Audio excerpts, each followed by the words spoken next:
everybody. How are we doing on this fine, lovely Friday? My, oh my, oh my. Hello, hello, hello. What's good, everyone? It's been such a long time since we've seen each other. My goodness, it's been like a day. Weird, weird, weird, weird. But hello. Amazing. Good to hear. Good to hear. My, my, my. You've been stuck in book 6 for months now. Yeah, book 6 is a time and a half, so I've heard.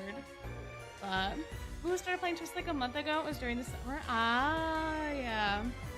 I mean, I personally don't remember my experience of book 6 at all. The only thing that was bad for me was I got stuck. I got stuck in the one place because I couldn't find the darn battle to move on. I think it was with Leona and Jamil, and it just took forever because I kept selecting like the wrong boxes. But better now that the live has started. Oh, good to hear, good to hear. Sorry you missed the rest of the Spectral Soiree. That's fine, it's fine. You gotta be here when you can be here if you want to be here, and if you can't be here, you don't want to be here, that's fine too. It happens. People have lives, people have schedules, all that good stuff, all that good stuff. But yeah, I'm so excited to be finishing this. It's been such a long time. It's been such a long time. You started book 7. Oh, very nice, very nice. Need to finish Playful Land? Yeah, I skipped through the rest of it today. On both the accounts because I was like, I feel like the stamp missions are gonna end soon. Was my fear because I don't know dates and times and stuff. I don't know. So man, I'm just happy I have Ernesto now. I'm so glad. I wish I could put his titles on my profile, but that is still broken as far as I'm aware. Might leave because of Playful Land. That's fair enough, that's fair enough. You gotta do what you gotta do. Yeah, the silly fox man was mean. But now I don't think it's his fault. Although I did find out today that like when you go to preview the backgrounds, Gino just disappears, and I wonder if, because I don't think that happens with the Stitch cards. I don't remember. The titles are still broken. They are there though. They are actually there today. So I double checked this morning. Here, I can show you to see if they're there, right? Because before I go and bother the devs about it and actually put in like a little support contact us thing, I might as well figure out if they're supposed to be there or not, right? That's the reasonable thing one should be doing. Oopsie, that's not it. And like they're here, but also I did this. I uncapped this. It's not mine. But I did this. Same thing with the lesson ones. I did 100 lessons with him, and I don't have that title unlocked. But I did it. So I sent in a thing this morning being like, hey, I have the requirements, but I don't have the titles. Also, his voice line is broken in the battle. Clear. So, eventually, I assume that will get fixed. You know. But, yeah, so titles are there. They're just not accessible, I guess. But the vignette was good. The vignette was pretty fun. I feel like it was too short, but, you know how I feel about Ernesto in general, so it happened. Yes, you are not late. You're not late. Yeah, it was very sad, though. It was very sad. Thank you for the congratulations on getting him. Thank you, thank you, thank you. But yeah, enough about Ernesto. He had an entire stream yesterday, essentially kind of, sort of dedicated to We need to figure out who this boss character is and fight this boss guy that's been keeping Halloween running for way too long. So that is our goal for this evening. That is what we shall be doing. Also, hello, hello, hello, hello. If you know who it is, don't spoil it for everybody else. There are some people who haven't. Perhaps have gone through this. And do not know who it is. Yeah, if you know, you know. Exactly, exactly. Ooh, dinner early. Nice, nice. I had a big bowl of noodles before. Oh, it was very, very good. But now we need to figure out my lord's presence. My lord. Who is my lord? Is it the boss? Is it somebody else? I don't know. I don't know. I am quite excited for the upcoming Halloween. Not now. No.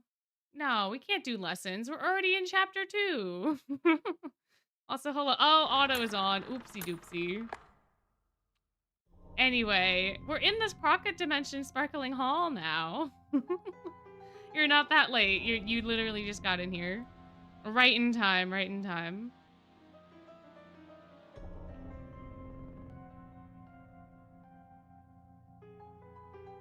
It's so dramatic. What a large room. It might be as big as our school gymnasium. It would appear we've arrived at a grand hall bedecked in the finest of furnishings. More's the pity it's so dimly lit. Are there any lights, perchance? Oh, Rook immediately pulling out the perchance. Oh, man. Lovely. I love it. 10 stars. Mwah! You're late, young ones. Who's there? Dun, dun, dun, dun. Oh? Why, the very notion of you diminutive creatures keeping my lord waiting. Fee on you, fee, I say.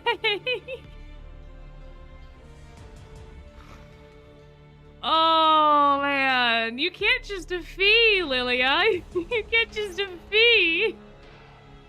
What do you mean? Lilia? Oh, thank the stars you're all right. Oh! Lilia, why would you push me away?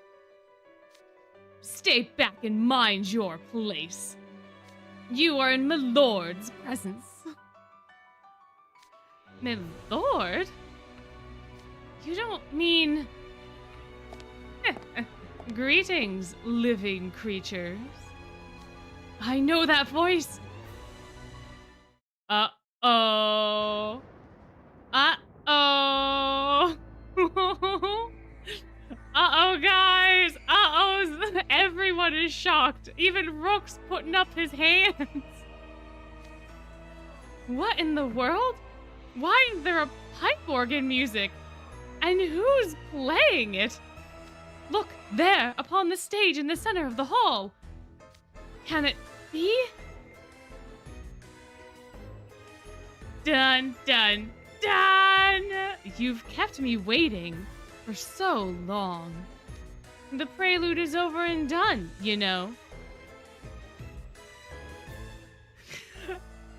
I don't know why the phrase "you know" coming from Malleus just makes me want to giggle and kick my feet because it feels so out of place for him. It feels too casual, but I love it. I love it so much. It's a very good time.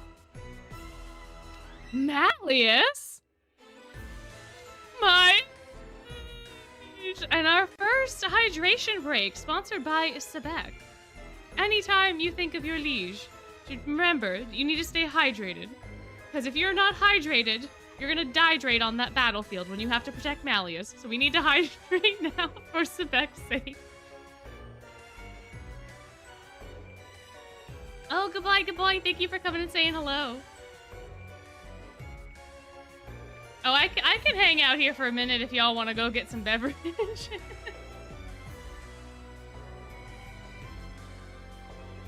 Like boba tea? Yeah, you can have boba tea if you want. Boba tea is fantastic. I love boba tea. It's expensive now for me to get it. I have tapioca. I can never seem to like cook it correctly. But I do have tapioca, so I should be making bubble tea at home. But it's just, it tastes so much better when you get it made out and about in the world. It's true. It's very true.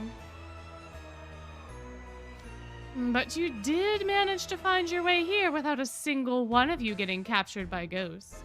That deserves an ovation and a reward. Enjoy this musical performance I proffer you.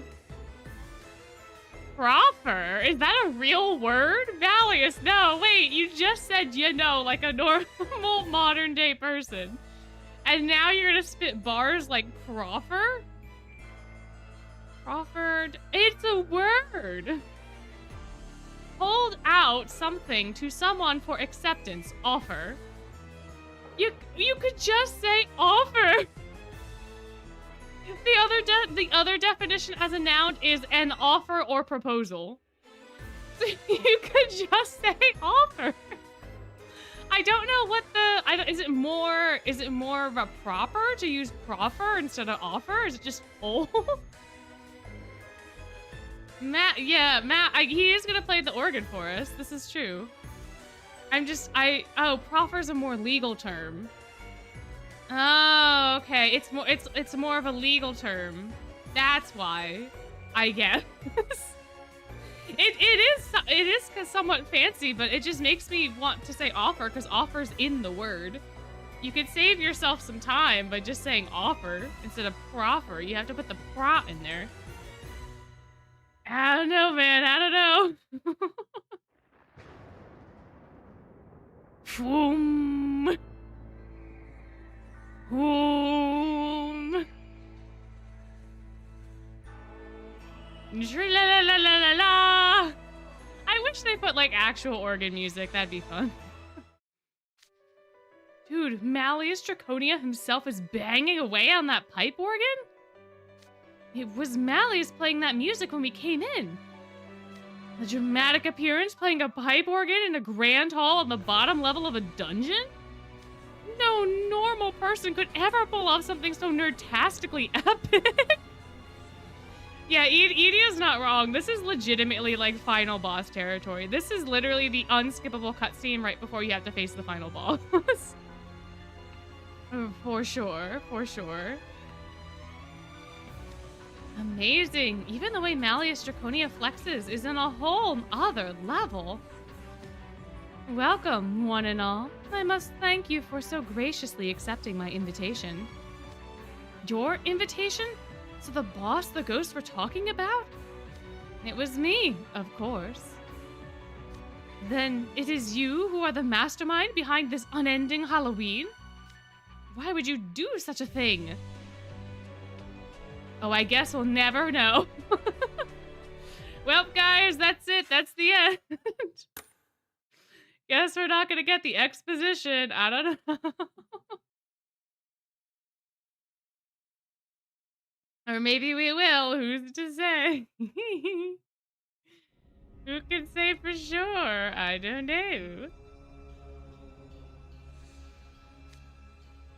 You may not believe it, but this gloom-filled hall... Nope, let me restart. Let me just restart. You may not believe it, but this gloom-filled chamber was once called the Sparkling Hall. Now it lies forgotten, a shadow of its former self. I will not allow this tragedy to continue. This time, I shall reclaim my power and hold the ultimate Halloween party. I know he's into that incomprehensible Fae humor, but this is way beyond that. Oh yeah, the incomprehensible Fae humor. I almost forgot. Thank you, Leona. Thank you so much. Yeah, it does have Castlevania vibes. Phantom of the Opera and Castlevania all smooshed together. What a crossover, honestly. Agreed. Something's felt off ever since we first saw them here. Malleus and Lilia aren't acting like themselves. If I were to hazard a guess, they are possessed as well. Ghosts, I implore you, please release these two. I value both of them more than my own life. Indeed, if you must possess a body, take mine instead. Oh, who was it? Somebody shared a fan art on the server today in Deisomnia where Malleus was like, I have a headache, and Sebek was just in the background distraught. Being like, why was it not me? Why not me? This is the same exact vibe. This is literally the same thing. Oh, hello. Oh, it's your grandma's birthday. How delightful. Happy birthday for grandma. Yeah, tell her happy birthday from us. That's so exciting. So exciting. My. What is a man? Just true. Preposterous. Why would I willingly yield such a powerful body? Besides, we ghosts have no reason to comply with the requests of the living. What would we possibly gain from it? That should be obvious to anyone who takes 2 ticks to consider it, you nitwits. You nitwits! Lilia, no, you're gonna devastate them. Or I guess ghost, no, you're devastating them. Those sorts of words coming from Lilia's mouth? No! No, see, exactly, see? See, they agree. They agree with me, no! If you're going to be so insistent... Uh-oh. Oh, hey, it's all of the NPCs. Then defeat these foes first. No way! Oh, they're literally sicking them on us? This boss is real mean. He's sicking all of the other characters on us. All of the other students. Wee living bodies are the best. Now that we've got these nice bodies, you can help us break them in. It's the abductees. Hold it right there. But what's the matter, Riddle? Why aren't any of you in costume? It's a serious... No! What do you mean? I forgot about this. It's a serious breach of etiquette to ignore a party's dress code. Bro, no. Bro,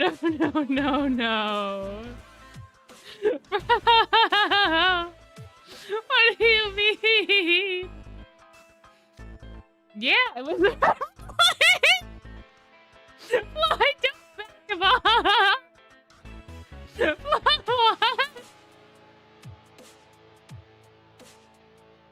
Oh my gosh. Yeah, it was right there on the invitation. Did you guys even read it? You guys are still mad about the... Yeah. I also forgot that. Wow, it's been a while. I forgot that they tried to get into the mirror with their dorm uniforms on and it kicked them out, the 2 of them. Oh my gosh. Oh, I totally forgot about that. Yeah, how did the mirror even let them in? I think what was said by Jamil was that, like, it just started sucking people in indiscriminately before the staff and everybody else got to the mirror chamber. So I think what happened is that, like, the ghost just took in everybody and, like, possessed them, and then whoever was left obviously did not get possessed. And I think at that point, whoever had the invitation, like, when they were all a group that was technically invited, then they had to do the dress code, I suppose. I don't know. Maybe it'll get disclaimed. I don't know. But yeah, those guys are still mad about the dark mirror giving them the boot. Yep. Oh, yeah, look, it just got explained. Here we are. Fantastic. We change into our fighting frocks. The party will come afterward. We wouldn't want to ruin our lovely costumes, after all. Okay, I see. Yeah, if you willingly go in without a costume, that was probably the thing. Because they didn't really have a choice. They all kind of got sucked in. And a lot of the kiddos also got abducted before the mirror thing even was a thing. Because a lot of the kids just got abducted straight from the dorms, so... But I guess they explain it. I guess they put their dorm uniforms back on so that they could fight, I guess. All right, sure. Yeah, exactly. Our snazzy costumes. Our snazzy costumes wouldn't look so hot covered in human tears and snot. It would appear they've been possessed in mass. If they're like Jade and Azul were, then hitting them with magic should push the ghosts back out. But there are far too many of them for us to handle. We'd run out of strength long before we could confront Malleus and Lilia. How are we supposed to get out of this one? Don't worry, Riddle. After everything we put you guys through, the least we could do is take care of these guys. I couldn't agree more. I was just thinking that I wouldn't be satisfied until I gave these miscreants some payback. You snatch our students and defy me, a house warden? Just who do you ghosts think you are? Get him, Bill. Get him. Yes, queen. Absolutely. We may be drained, but we wouldn't lose to ordinary students. I'll show these ignorant fools how powerful a house warden truly is. So we gotta DPS the ads down first? Okay, got it. The Hollow Enders should focus on freeing Malleus and Lilia from their possessors. Yeah, we'll have a huge leg up if we can get those two on our side. That should turn this whole mess around. Thank you, everyone. What gallant and stalwart companions you are. Thus far, all the ghosts have used their host bodies' magical reserves. Malleus and Lilia are powerful enough individually. We won't stand a chance if we have to face them working in tandem. Hollow Enders, it's time to divide and conquer. Keep the two of them apart and get them back to normal. Interesting. You mere mortals would defy me. You shall learn the folly of opposing my lord. Have at thee! Regardless of our reasons, I can only ask that you forgive me for opposing you. I'll bring the two of you back, mark my words. Ooh, even Silver's got his game face on. They are so ready for this to be over. They are so unbelievably ready for this to end. All right, I guess we're bringing Trey. Oh no, we can't have two Treys. No. We can have one Trey, but two is too many. We should also get a Vil. We should also have a Vil in here. Maybe a Bean Boy. Oh wait, we can have an Ernesto. He could be here too. Hi, bud. And then, a Bean Boy. We can have an Ernesto and a Bean Boy. It's so good. It's so fantastic. What's wrong with Trey? Nothing's wrong with Trey specifically, but having two Treys is a little too much Trey, you know? Two is too much. It's kind of in the name, you know, two. So we have it. Ooh, a Castlevania mod based on this event. It could be cool. Could be very, very cool. Oh, so your group's come to battle me. Stay sharp, everyone. Absolutely. I sense immense power coming from this ghost. They're not like any of the others we've dealt with. I'm ready to pounce. You all look somewhat capable, but you're still merely human. Do you ants presume you can fell an elephant? So cocky. All right, Ghost. All right, Ghost Lilia. Or as I should say, Lilia. If we want to bring back the book 7, are you who we think you are? There are people out there that like Trey. I probably would like Trey a lot more if he didn't creep me out as much as he does. He's just a little off-putting. Just a smidge. Just a little. Father, I know you would never say that. You're a broad-minded soul who recognizes hard work regardless of species. It doesn't matter if someone's a ghost, a fae, or a human. To think those words would come out of his mouth.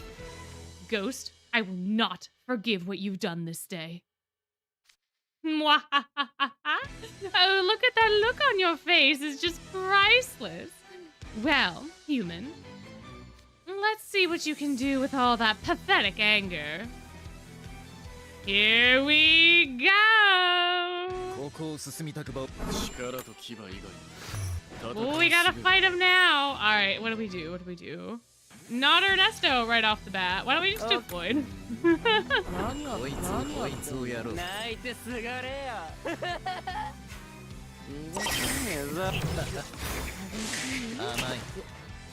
Now, I can't remember if you're supposed to win this one or not. But, no, you're fine. Naps are very important.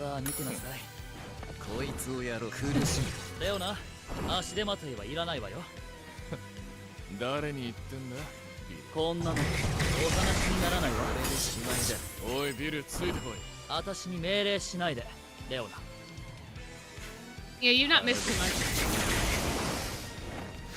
much. 俺に勝てると思ったのか？ You have not missed very much at all. We're like, what, 3 chapters? 4 chapters in, I think? Ow!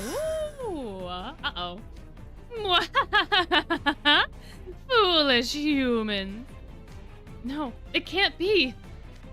He's zipping around us so fast it can't land a single hit. Now it's my turn. Try dodging this. Watch out. Stand clear. Uh-oh. Uh-oh. There's no pattern to Lilia Van Rouge's attacks. I can't predict what he'll do next. That rotten ghost is taking full advantage of Lilia's athletic ability. What now, Silver? That's impossible. Silver, what's wrong? Oh? Oh my. What is wrong, Silver? Oh, I think what do we do? The Malleus team now? Is that what we're doing? Oh, look, Rook is here as well. Wow, there are so many.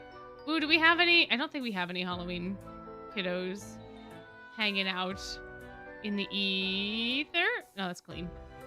Clean technically, but no Halloween cards. Let's go with Riddle. Okay, or Ace. Ace is fine too. We could go with Ace. That is fine. We'll do Vampire Rook.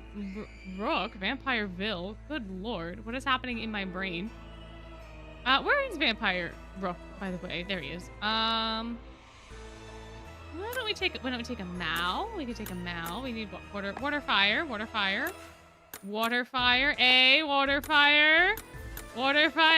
Yeah. So many water fire. My oh my.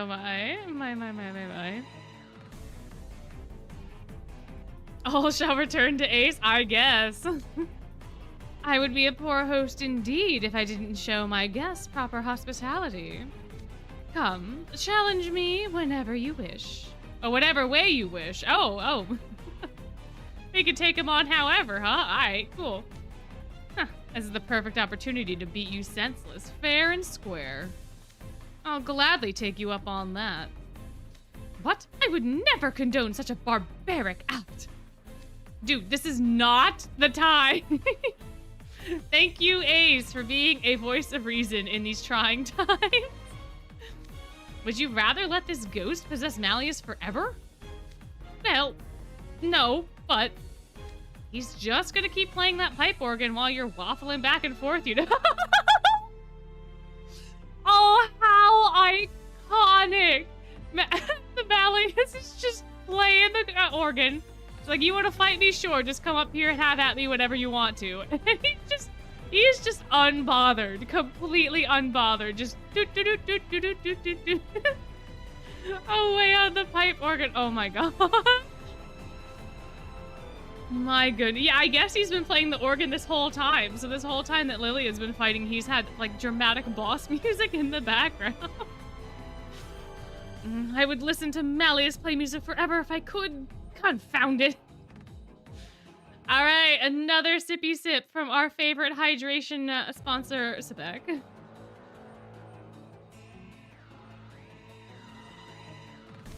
Leona and Ace are right. If we show any mercy, it will just lead to our demise. Malleus Draconia is one of the preeminent mages in the entire world. What's this? Are you frightened, Riddle? Hardly. The Queen of Hearts would never back down before a foe, no matter who they were. I behead all rule breakers, without exception. Isn't that right, Ace? Isn't that right, Ace? Hey, Ace? Hey, Acey boy, you know, rule breaker extraordinaire over there. Isn't that right, buddy boy? Isn't that right? Sure is, House Warden. An awful lot of yapping for a small dog. Just try not to make my job harder. Oh la la! I was ready to offer words of encouragement, but I see none are needed. The flames of your fighting spirit heat me to my core. Tonight will be the greatest of Halloween nights. This will be a wonderful way to kick off my party. I shall perform the finest of requiems over your cold, fallen bodies. That line is also kind of hardcore. Not gonna lie, just picture a Malleus, unbothered, continuing to play the pipe organ, just looking over his shoulder and going, well, I shall perform the finest of requiems over your cold, dead body. So iconic. Love that for him. Oh my gosh. The Malleus I know is not so weak as to let a ghost control him. But if this is your idea of hospitality, then I shall gladly accept it. Come, living creatures. Whoa. よくぞここま。全力でかかってきなさい。 My, oh my. I did not build this team for duos. いいチョイス。構わない。蹂躙せ。つまらない。笑わせ。見せてやる。居所を知れ。 Yeah, me too. I wish I could draw a lot of times because I'm like, oh, wouldn't that would just be so cool? That would just be so fun to draw, and I can't get it out on paper because anything I draw is not not up to snuff. はいよ。え？蹂躙せ。なぜ？楽しく行こうぜ。締め上げてやるからさ。 Oh, I keep forgetting that Gino is part of Ernesto's whole kit. 任せて。しょうがね。 Yeah, it was Gino. Yeah. それが本気。 Yeah, Ernesto will do the spell and Gino will be the bonker. So Ernesto basically just enchants his here, we'll probably be able to see it. It'll be fine. He enchants Gino's hammer and then Gino dishes out the damage. It's so cute. It's very, very cute. 蹂躙せ。やってなくて。笑わせ。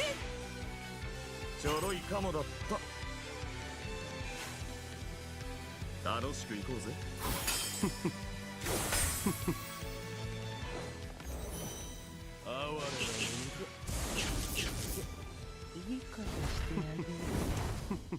I forgot just how much damage Bean Boy can do. My god. that was like what? 25k-ish? 20-ish k? Oh, good lord. Yeah, but Gino is fantastic. I am so glad that he's a part of Ernesto's his card. I kind of wish I could toggle him on the home screen though, so I could get Ernesto's animations isolated by themselves, but that is a minor in comparison to all of the perks of having Gino around.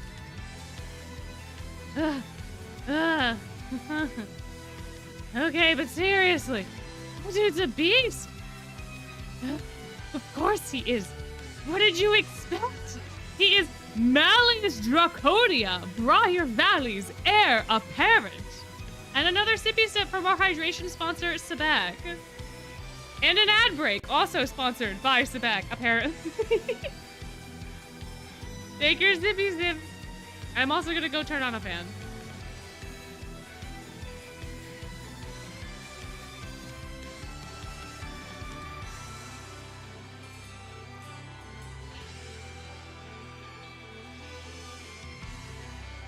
My goodness, yeah, I agree. Fox characters are very fun. They're just such a good time. They're such sneaky little beans, you know? At least generically, that's the archetype that they tend to fall into. So yeah. I mean... Sebek is nothing if not on brand. Just whose side are you on? So this is the power of Floyd the Dragon. Truly, it knows no bounds. It feels as though he was but toying with us. And we have another hydration break sponsored by Rook speaking French. Cheers to Rook. Cheers. I'm beginning to feel the toll of all those battles. Fine, if that's how it's gonna be, I'll just go full throttle with my magic. No, Rui de Lions, stay your hand, Rui de Roses. Oh my, 2 more hydration breaks from Rook. Good God, he has to keep his crown. He has to keep the hydration crown in this particular event. I feel like we've had more Rook hydration breaks in Spectral Soiree than we have had Sebek.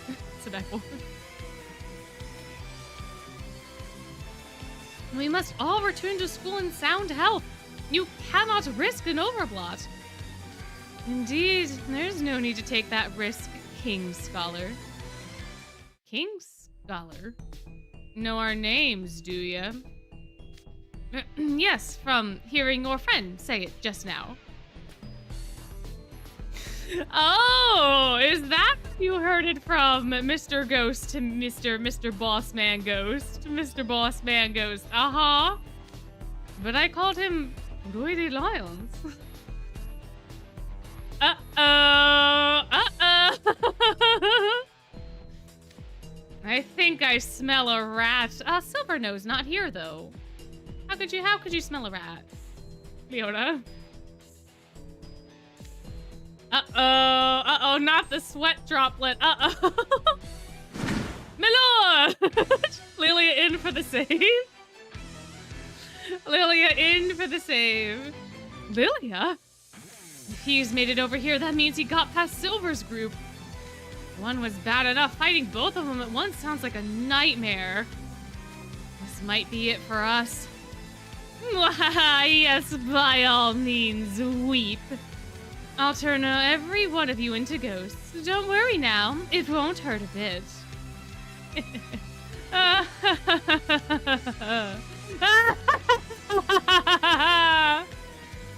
Okay, no way am I going out like this. After all the grief we've been through and all the ghosts we've had to blast away to get here, the Hollow Enders aren't gonna lose, period. Yeah, you tell him, Ace. You tell him. Ace. For one thing, we still haven't found you or Grim. If we give up now, they'll whine our ears off later.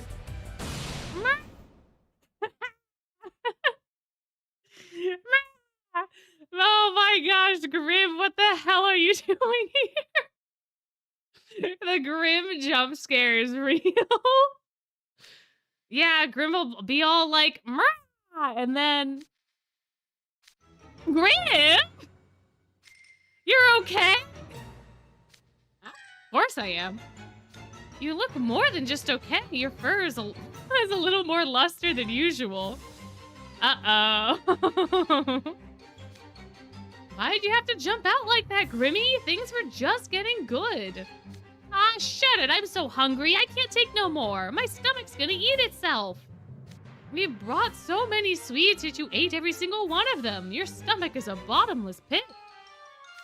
I recognize those hats. Aren't you the ghost from Ramshackle Dorm? What are you doing here?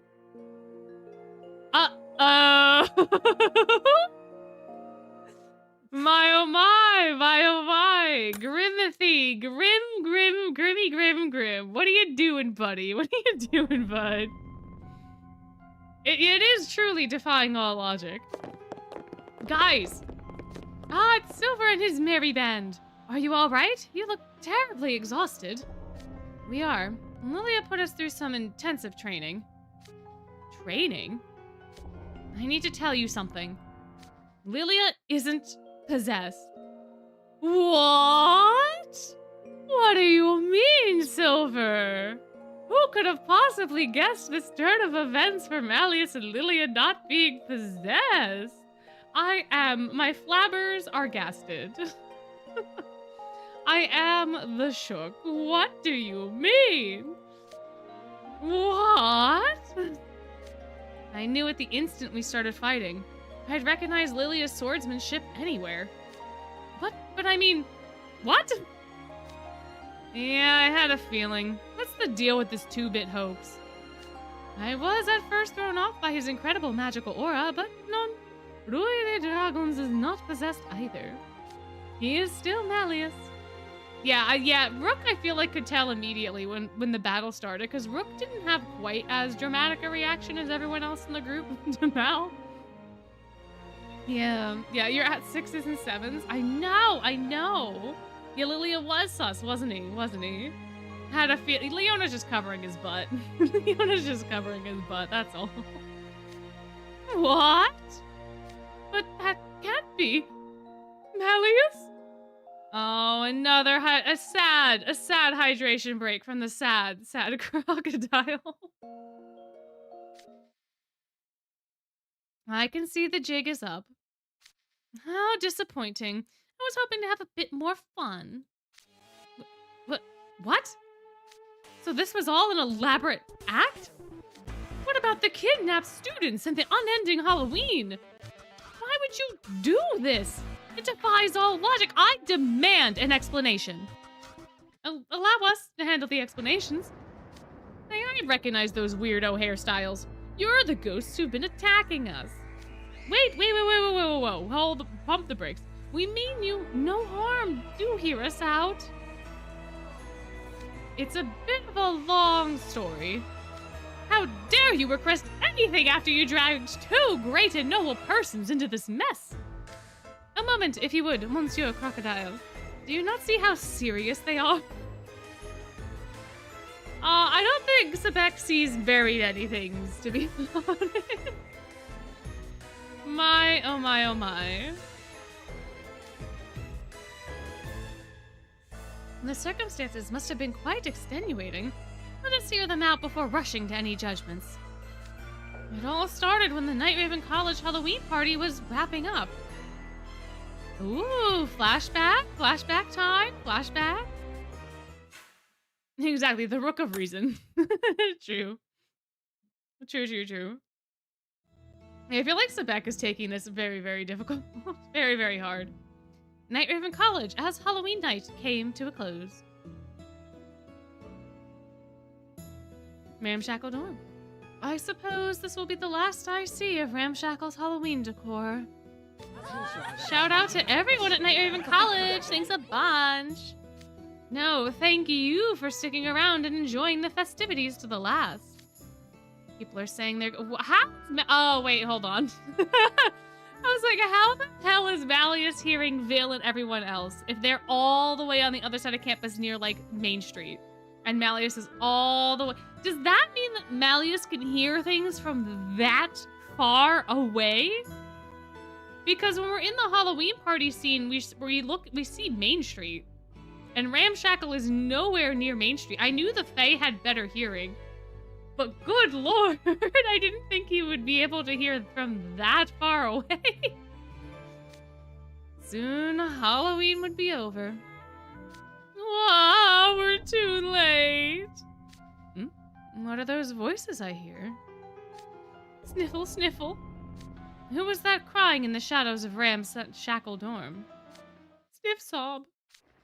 Greetings, Night Raven College student. Ah, a group of ghosts. I haven't seen any of the ghosts on campus wearing that attire before.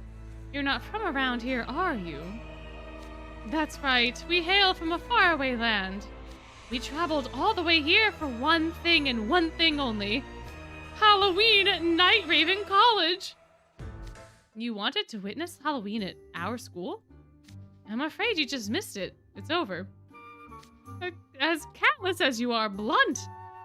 I freely admit this was the most fun I'd ever had on Halloween. No, Malleus, no. Malleus, there's a time and a place. Malleus, no, not the salt in the wound. Change is rapid and relentless in the realm of man.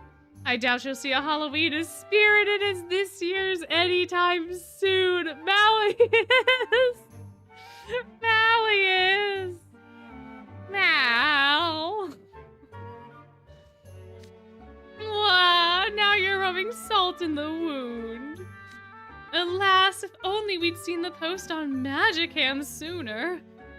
Magicam? Oh, I see. You saw the posts about it online. Yes, we saw them yesterday. Some humans passed by us holding these tiny mechanical plates. They were very excited about something. Tiny mechanical plates? Ah, I think I understand. You must be referring to their smartphones. One human was using their plate to view the Magicam, And when we peered over to look, we saw a picture of a group of ghosts having a grand old time.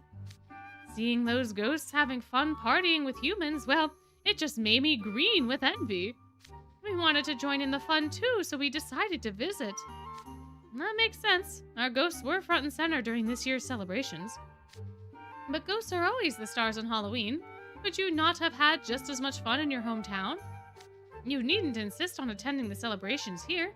I suggest you gracefully let this one go. Malleus, no. Says the guy who freezes the entire campus when he forgets or isn't invited to a party. Come on, buddy. Come on, buddy. Come on. Come on. A little bit of empathy, a little bit of sympathy, maybe, potentially. I don't know. The trouble is, we're forgotten ghosts. We have nowhere to call home. No one notices us. All we do is drift along endlessly. We've never been invited to a Halloween party. You've never been invited to see? See, now he gets it. Now he understands. We're so jealous of the ghosts here. It looks like they have a jolly good old time. We want to party it up with the living too. They could be lying. This is true. They could be lying. I don't know. And even if you attempted to take part without an invitation, you would be unable to. Thinking, the gears are turning. You know, I had an epiphany this Halloween. If you aren't invited to a party, simply home on yourself.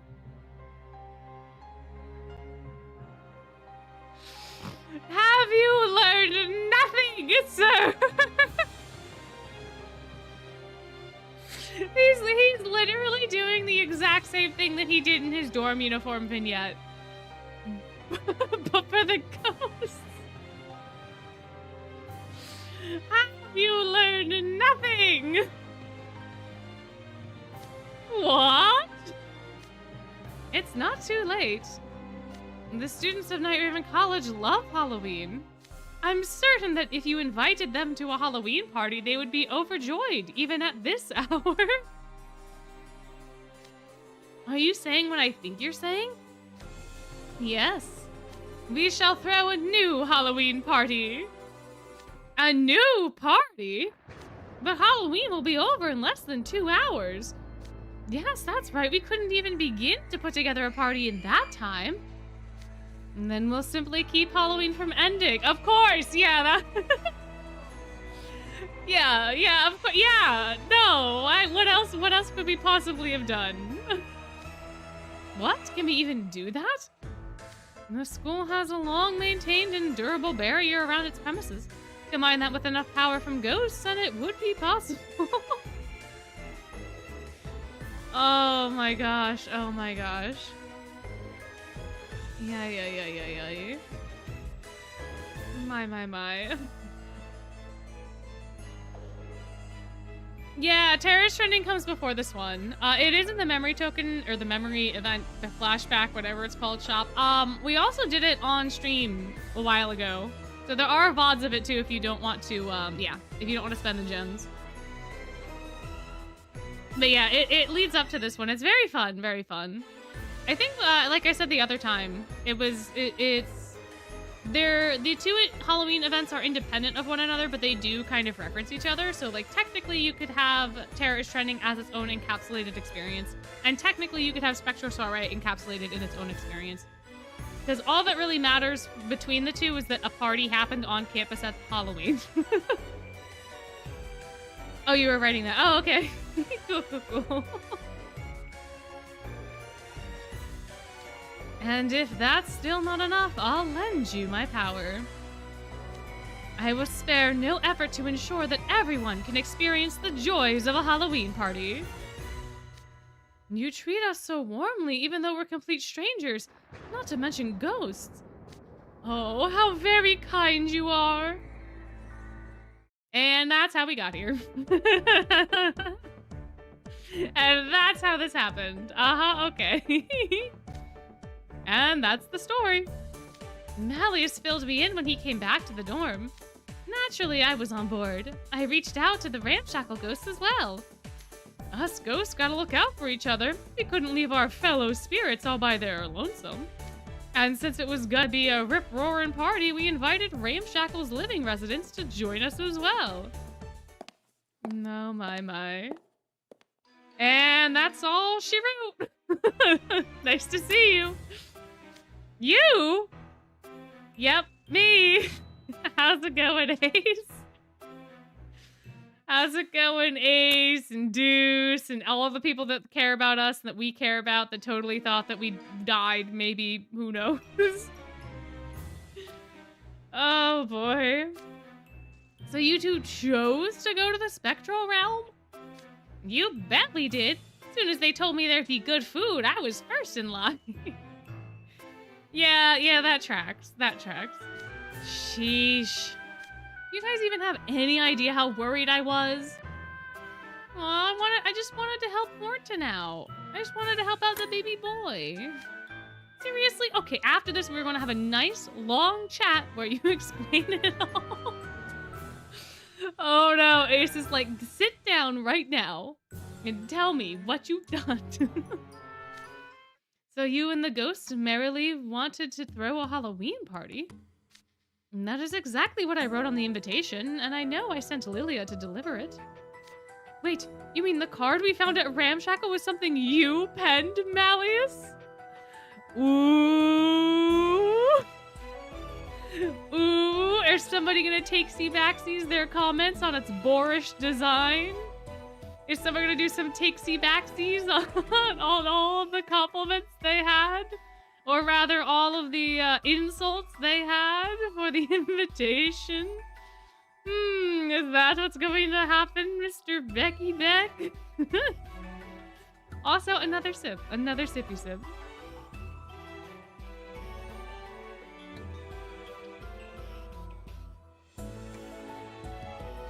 My word, I had no idea. And I called it tasteless.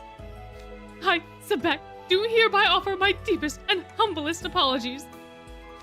Look, what else were we supposed to think? I was convinced it was some bad guy's calling card. Why jump to such dark conclusions? It's pretty natural to think when you find a cryptic letter outside an empty building that isn't supposed to be empty. Not to mention the ghosts attacked us. How was any of that a party? They were totally hostile. Agreed. One jumped out in front of me and purposefully frightened me. And when Ruggie asked for direction, he exclaimed we were living persons and rushed us. And those were clear acts of aggression, and you're still going to tell me that it was all in service of a party? Well... well... You do have a little bit of a point. Well...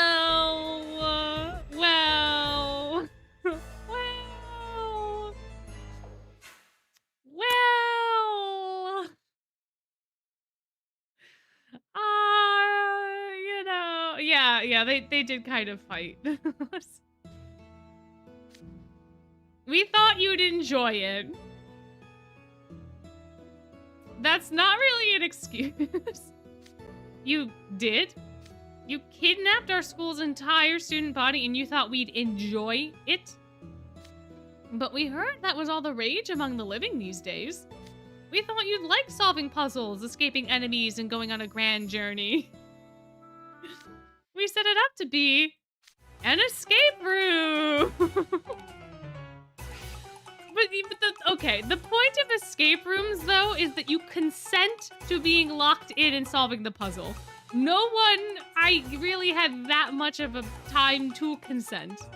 No one really had time or the thought to consent to that sort of action.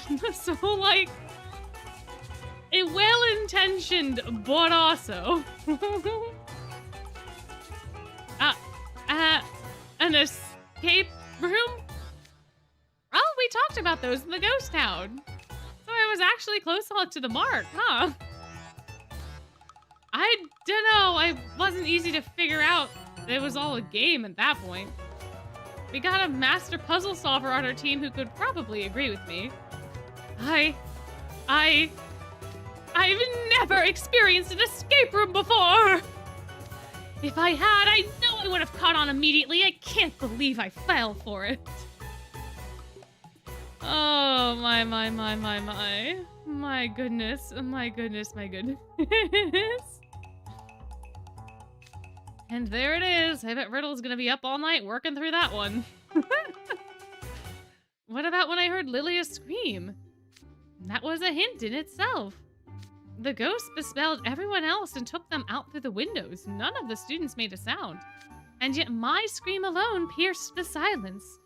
That's clearly suspicious, which means I'm the culprit. That's not what that means at all. No, Lilia, no! Lilia, baby boy, that's not what that means. No.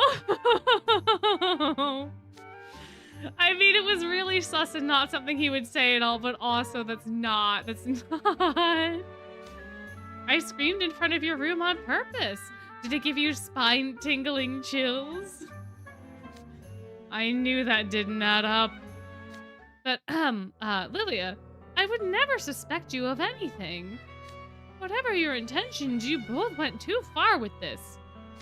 Oh? Yeah. Yeah, guys. Didn't you think just a little bit that this might have been something that we shouldn't have done? I appreciate that you and the ghost wanted to entertain us, but all the people who got possessed challenged us to fight. There was a very real danger of people on both sides getting hurt. Are you going to claim that that too was just some sort of hint? Didn't they tell you at the start that they wouldn't hurt you? What? Oh no! See, this is why we have to communicate, guys. This is why. Are you telling me you weren't informed this was all a prelude to a party? Communication! We need communication! Would you care to explain, ghosts? Well, you see, they attacked us before we could tell them. Hey, don't go blaming us for your mess. That tall fellow there, with the droopy eye. Yeah. No, the ghost is right. The ghost is right. Wait, do we still have our... Yep. Yes, we do. I mean, you look at that meter. Look at how much Twheels chaos we had. Tell me the ghost is wrong. like, yeah, no. You know what? You get a pass. You get a pass, ghost. Understandable. Have a nice day. Have a nice day. Oh, he stole our mirror fragments and ran. We chased after his group to ask them to give it back. But the piratey one said, how about we shut these pesky ghosts up? And then they gave us all a magical thrashing. No, part of it was Jade, but I mean, come on. Okay, yeah, that sounds a little familiar. When you put it like that, it does kind of sound like our fault. Well, maybe it was. What's with the side-eye, Krabby? You got a problem? Nope, no siree, Bob. This boy is problem-free. Then the people you possessed were never in danger. We just had the ghosts borrow the students who were on the Halloween management committee. Some of the ghosts may have their quirks, but they're all famous actors. They wouldn't do any lasting harm to the bodies. Wait, surely you didn't attack the ghosts unprovoked?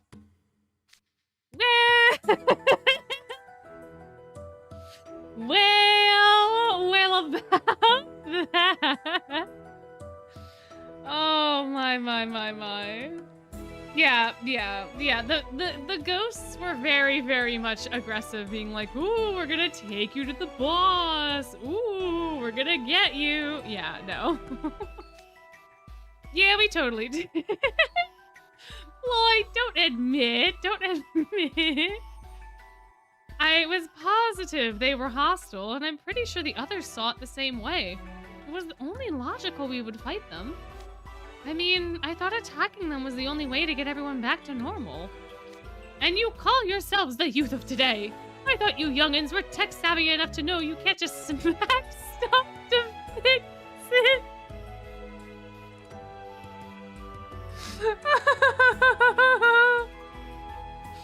Oh no, I mean, to be honest, I feel like what they were doing was more of a task manager execution. But... oh man, oh man. That means all the possessed students are getting roughed up by the management committee as we speak. Yeah, no, don't. No shit, Sherlock.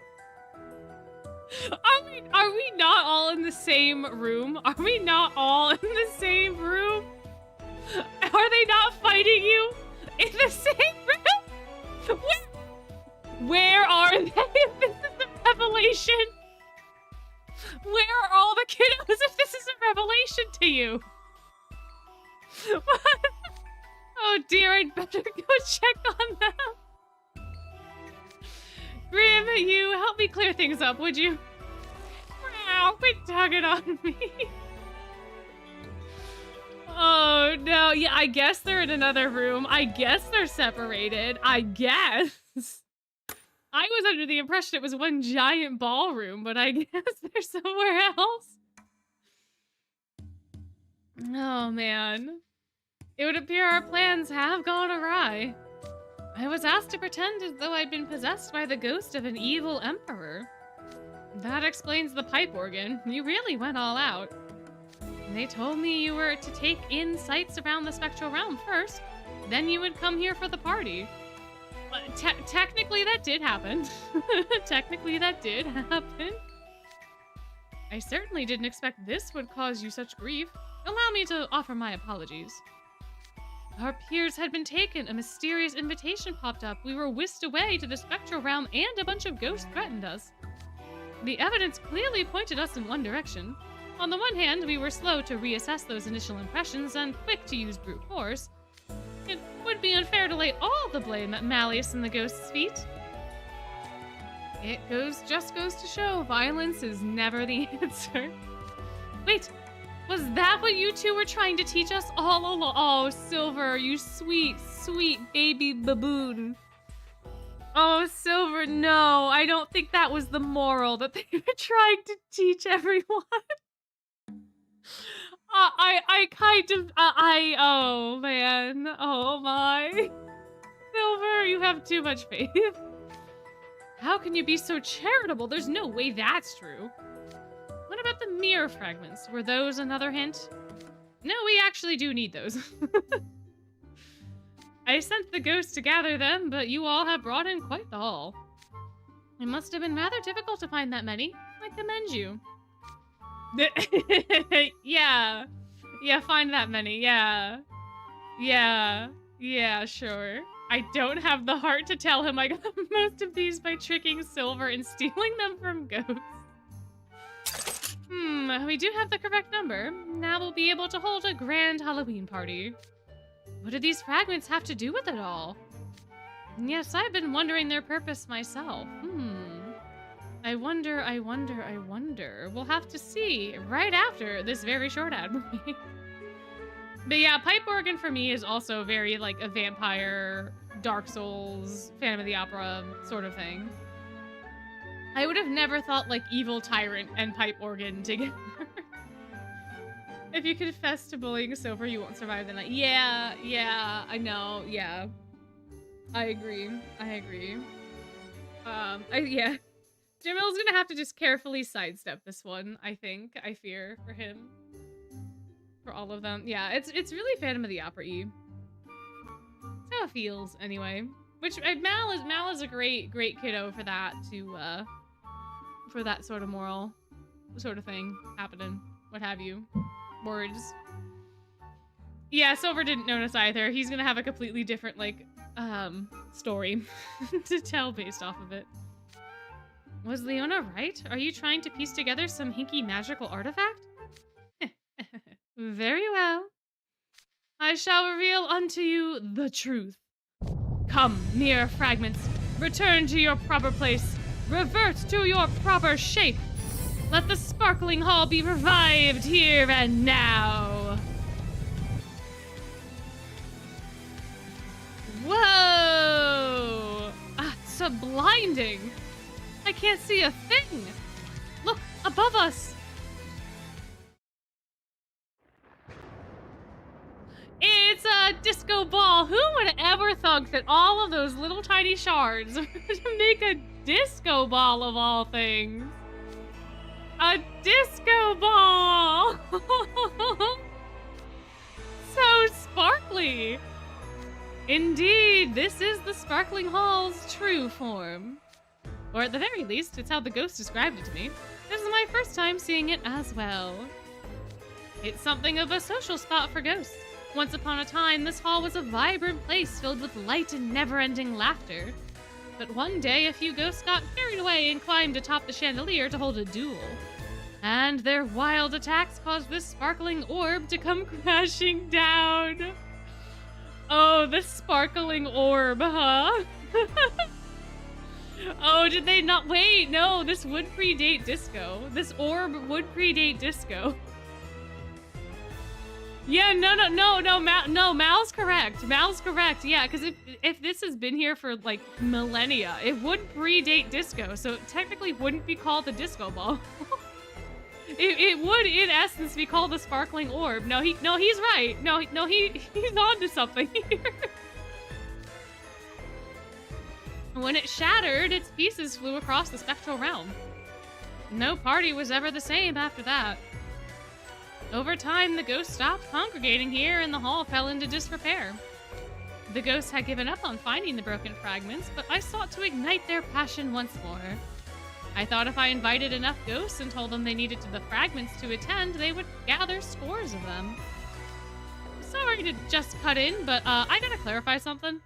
You mean to tell me that the mirror fragments come from a regular old disco ball? Yep, you got it. You got it, guys. You did it. You put the pieces together, quite literally. For real?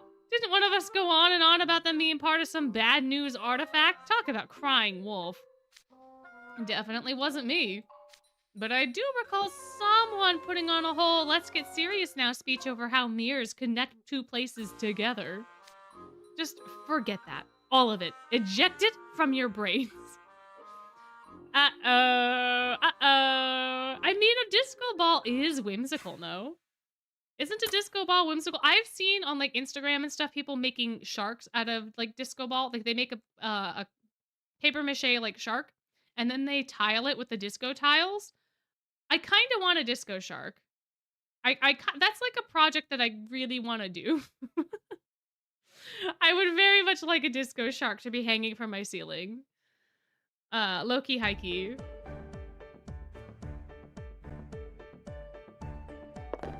And they're all back. And they're all back. Everybody's back. Look at them all. Look at them all. My.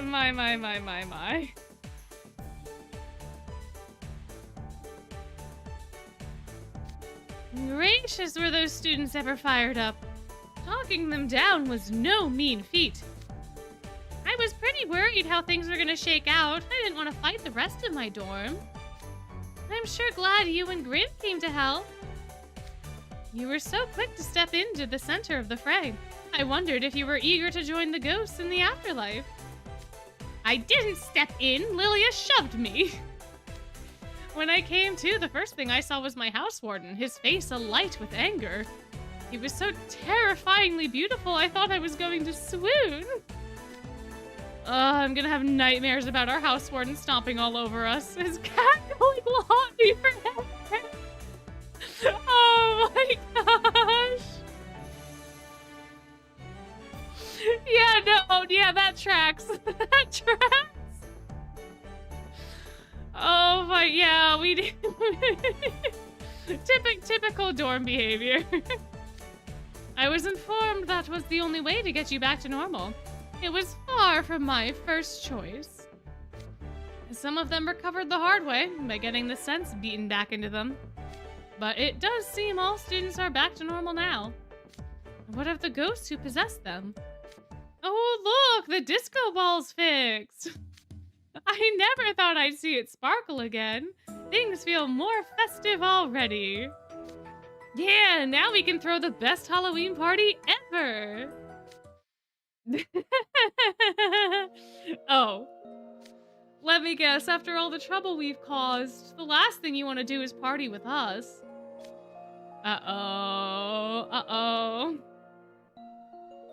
I suppose we can hardly blame them, even if they did attack us without giving us a chance to explain. We certainly dragged many living people into this mess. You aren't the only ones who should apologize. We owe you an apology for failing to treat you with kindness. I would like to attend your party as a gesture of goodwill. Aww. Oh, Silver. Ain't that cute? Ain't that cute? If the ghosts didn't want the students to get hurt, why didn't they just unpossess them in the moment? I think they also wanted to fight. I don't think the ghosts are blameless here. I do think that there was a lot of miscommunication that did impact the way that everybody interacted with one another, but I do think the ghosts were just as ready to chomp at the bit as the NRC students were to fight each other, for sure, for sure. That, and we spent the day overcoming many trials together. I wouldn't want it to end on a sour note. Halloween joins people together in merriment. That's what my father taught me. I had a feeling you would say just that, Silver. I second Monsieur... Endormi motions. Now that the air has been cleared, a party could be the perfect chance to mend our fences. I'm in agreement as well. I believe that Rule 53, stolen property must be returned, has been honored already. Plus, I wouldn't want to be remembered as a tyrant who attacks ghosts unprovoked. Are the rest of you okay with that? Frankly, I still have serious misgivings about being used as a stage prop. But I suppose ghosts are the guest of honor on Halloween. There are worse things than helping to make their party a success. We're with you on that, Phil. I'm drained from running around all these strange places and constantly fighting ghosts. But I'm never too tired to party. It'd be a crying shame if we didn't make the most of this, right? What do our Hallowenders say about the matter after all the hard work you put in today? I mean, sure, the prank got a little out of hand, but I still like Halloween. I get wanting to have a slammin' party. Plus, that sparkly dance floor is calling my name. I want to get down and let loose. I assume there'll be food at this party, right? Indeed, we brought in famous chefs from all over the world, and they're ready to whip up anything, even 500-year-old royal cuisine. All right, I'm sold. A good a good spread of party food ought to make up for everything I just went through. You're seriously unruly bunch of ghosts. But since you came to the school before closing, you're technically our guests. It wouldn't be right to leave you high and dry. I ain't leaving empty-handed after all the trouble we went through. I'm gonna make sure I have myself a real good time. For once, you make a sound point, Floyd. I was just thinking the same thing. I could afford to cut loose a little after all that stress. Yeah, I ain't gonna be satisfied if I go back to campus now. I have a whole lot of steam to blow off. I'm not a fan of ghosts in general, but we don't get to have a huge parties every day. I'd like to make the most of it with my brother. Right, Edia? Don't you want to join in? Oh, me. The bright, sparkly vibes really aren't my jam, but considering everything you did for me today, it's hard to say no. Fine. Do whatever you want with me. Boil me, roast me, bake me into a pumpkin pie. I shall join in as well, of course. How unusual for us. We actually reached a unanimous consensus. Splendid. It is still Halloween, after all. You would be missing out if you weren't enjoying the festivities. That's right. I believe it's time to raise the roof, as they say. Yes! All's well that ends well. Case closed. I got some choice words for you guys, you know. Something tells me we'll have to hold a house warden and vice house warden post-mortem after this. From now, I assure you that you'll not have a single regret. Allow me to show you the fruits of my training. Training? What do you mean? What do you think? We shall dance until daybreak. Let the Halloween party begin. Twist tube time! Twist tube time! Everybody dance!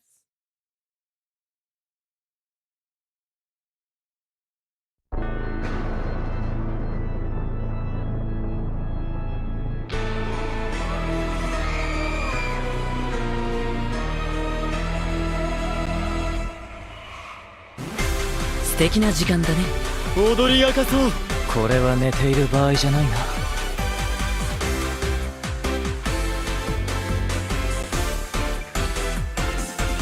ハッピーハロウィーン。リードが必要かい？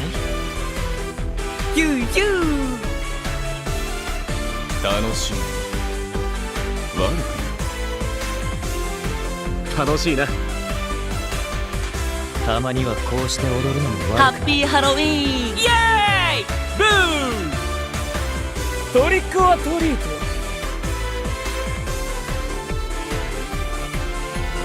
ハッピーハロウィーン。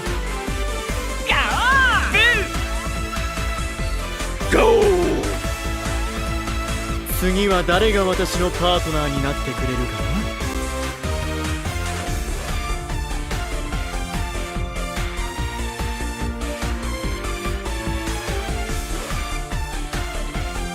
ハッピーハロウィーン。ハッピーハロウィーン。すまない。こういった場は慣れていなくて。トレビアン、忘れられない夜になるね。たまには夜更かしも悪くない。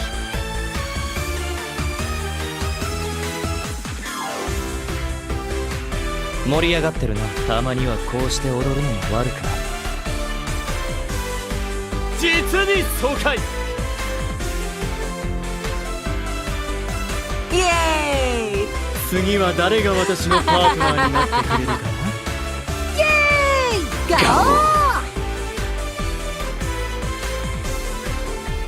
ハッピーハロウィン。トリックオアトリート。リードが必要かい？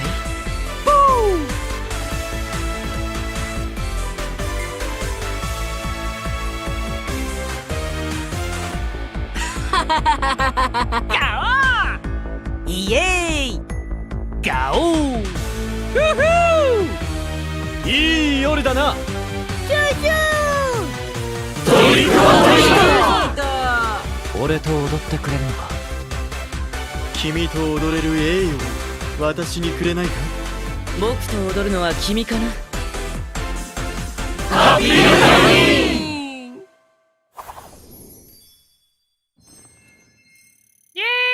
Happy Halloween! About a month early, but it's okay. Oh, I love that Twist tune so much. It's so cute seeing everybody dancing and just having a wonderful little time. Oh yeah, who are you dancing with? Who are you dancing with? If you had to pick one little guy to dance with, who are you choosing? Who are you choosing? Floyd? I have a feeling dancing with Floyd's gonna be a very fun, chaotic time. Gotta borrow Lilia. I see. Oh, I don't know. Maybe Jade for me, because then we could both, not be... we could both step on each other's feet and it'll be fun. Oh yeah, Rook would be fun too. Rook, I think, would actually be very, very fun to dance with. Getting dragged across the dance floor and you're ready. Fair enough. Apple, same height buddies. My.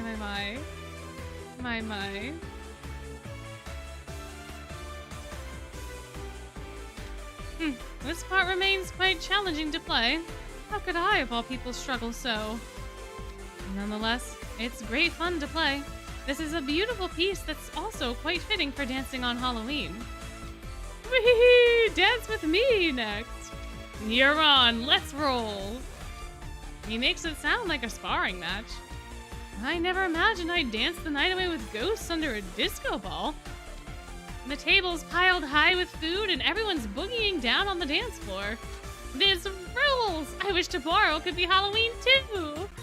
Just let us have a regular day!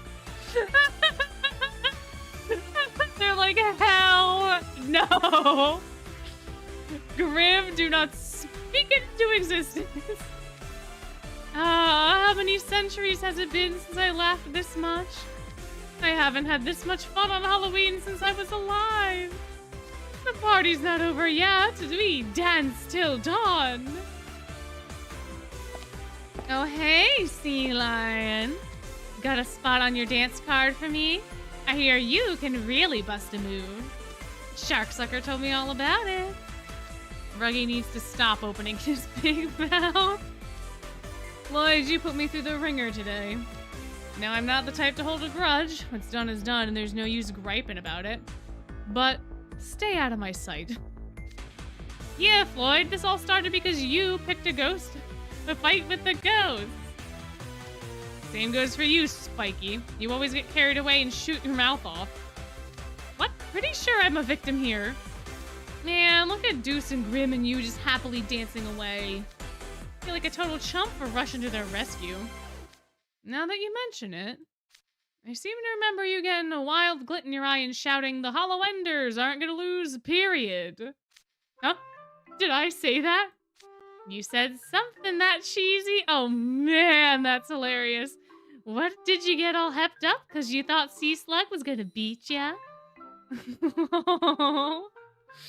Oh, Leona, turning the tides, turning the tables, turning those tables. Krabby gets an attitude sometimes, but who knew he could be so adorable? I know just what you mean. Oh, I give up. I'm no match for either of these guys, no matter what I do. My. I've never been to such a lively dance party before. I have to be careful with my turns in this crowd. You're a very good dancer, Riddle Rose Hearts. I figured you'd say dancing was too frivolous or something. Oh, far from it. Social dancing is part of a gentlemanly etiquette.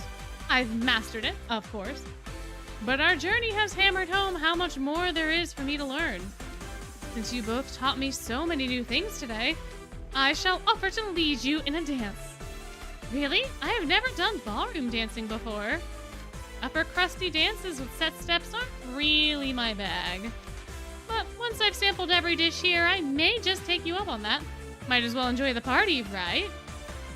You never fail to answer the siren's call of food, do you? I believe it's just you and me, Ortho. Here, give me your hand. Okay. I'm looking forward to getting back to school and going out to play games together. But this whole adventure's been so fun, and now with the dancing, I think my circuits might spark. I'll have to save my memories of this year's Halloween in a folder with the highest possible security. Aww, Ortho. Oh, that's so cute. My.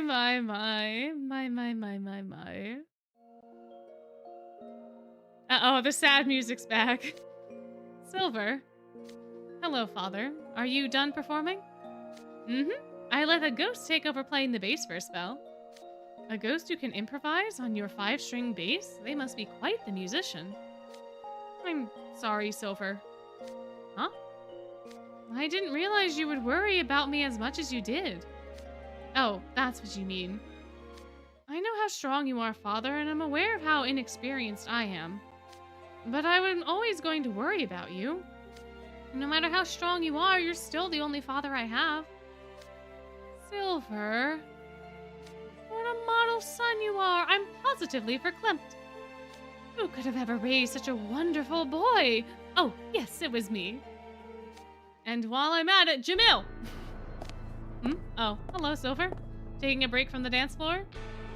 Lilia, I didn't make it here unaided. Jamil stuck with me through thick and thin. He's clear-headed and has a keen eye for detail. I relied on him so much during our journey. You're giving me a bit too much credit. I wasn't exactly... Please, Jamil, don't be modest. You amazed me so many times today. Only because you never listened. I should thank you, actually. Your honesty and strength were a great boon to me today. You deserve to hear that much. I'd hate to leave myself in some kind of moral debt. How wonderful! You both did so well. You boys deserve some hearty praise. Good job. Oh, he's giving them a little group hug. Oh, he gave them a little hug. Gee, thanks, Dad. You're only 1 year ahead of me, you know. Wait, Jamil called him Dad. It's sarcastic, of course. But Jamil... Gee, thanks, Dad. You're only 1 year ahead of me, you know. I'm gonna chalk this up to one of your many eccentricities. Oh my gosh. You're a great dancer, Rook. It felt like I was tearing it up with a professional. And likewise, Trey, your unique dance steps were most fascinating. Unique is a kind way of putting it. I could barely keep up with the beat. My liege. Ah, another sippy sip from Sebek.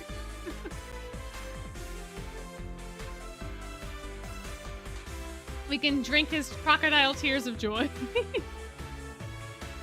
Your playing is magnificent. No amusing living or taking compare. Ah, look how delighted Monsieur Crocodile is. No kidding, he's got tears running down his face now that he's finally talking to Malleus. And here I was making fun of Deuce for being a crybaby when he was possessed. Sebek must have been putting on a brave face. He looks beside himself with relief now. Why do I feel like people are staring at me? Rook, Trey, why are you gazing at me with such warm smiles? You did good today, Sebek. Your red-hot passion persisted even in the colorless spectral realm. I was highly impressed by your conduct. It was truly incroyable. Where did all this come from? You do realize you're putting me on the spot. No need to be shy now. You're so honest in your reactions, it makes you fun to tease. You are the ones deserving of praise! What? Your vast knowledge aids you in solving problems, and your big picture mindset allows you to look out for others. I've learned much about you today. You have my gratitude, humans! Boy, I was not expecting to hear that. What a forthright young man you are, Sebek. This is a very rare moment for him. I think when I first started the game, this was like the only time where I was like, wow, Sebek, you actually recognized your own faults. And you actually gave someone praise, and then it was the humans, and I was like, gosh darn it, Sebek. Gosh darn it, by now you could say their names. By now you could say their names, but now... On this fine Halloween Eve, when I reflect upon the adventures we shared today, I am honored to have been in your company. Merci. Aww. So cute, so cute.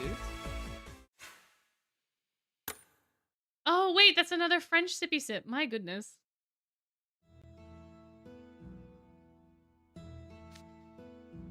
Mwah. All this dancing and eating's got me worn out. I've been up so long, I'm ready to pass out. Hey, you better eat while the eat is good. Yeah. And there he goes. Knocked out. Oh, he's totally conked out. And I'm still talking. All good things must come to an end. Sorry to break it to you folks, but it's just about time to wrap up.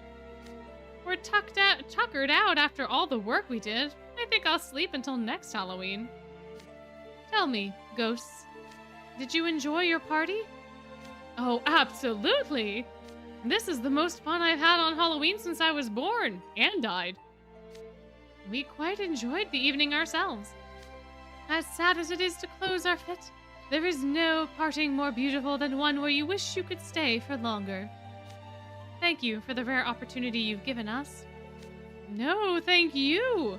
We even made some new ghost friends. We won't be lonely anymore. We'll never ever forget this Halloween, and I sincerely hope you won't forget it either.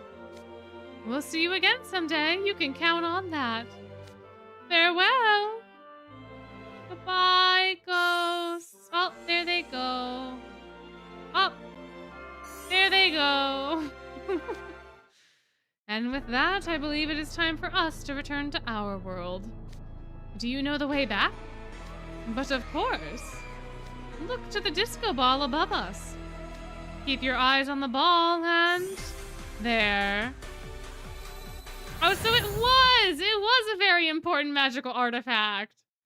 Oh, it did connect the land of the living and the dead. Oh, okay. I see.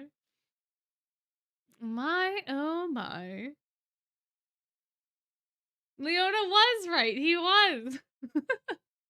Which I guess is also why it was so important for them to get us those mirror shards, because if they didn't, we might not have had a way back, potentially, maybe. Who knows? Who knows? Yeah, Malleus is not going to admit that. He might, just to, maybe, I don't know. But, oh, we're back in the mirror chamber. While this was all happening at school, while the party was going on, how many hours has it been since the Hollow Enders' last report? They haven't been in touch for so long, I can barely speak but for worrying. Calm yourself, head mage. You were the one who said the only thing we can do is stick together and support them. Yes, it's true.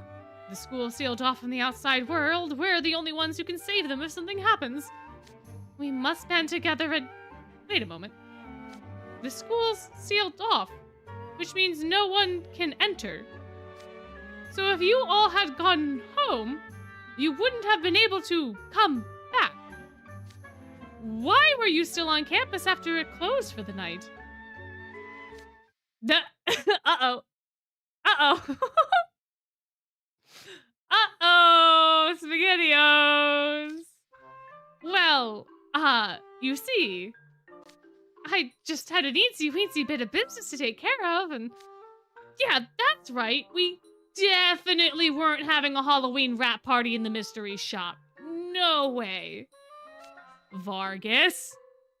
A rap party? And I wasn't invited?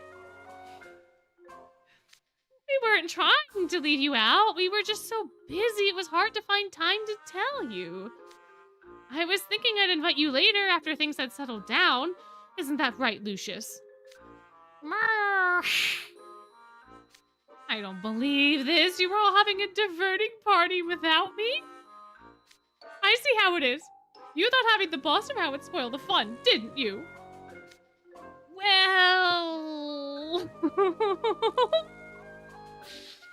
Well... I'm not hearing any denials. Oh, look! The dark mirror's glowing. You seen that, head mage?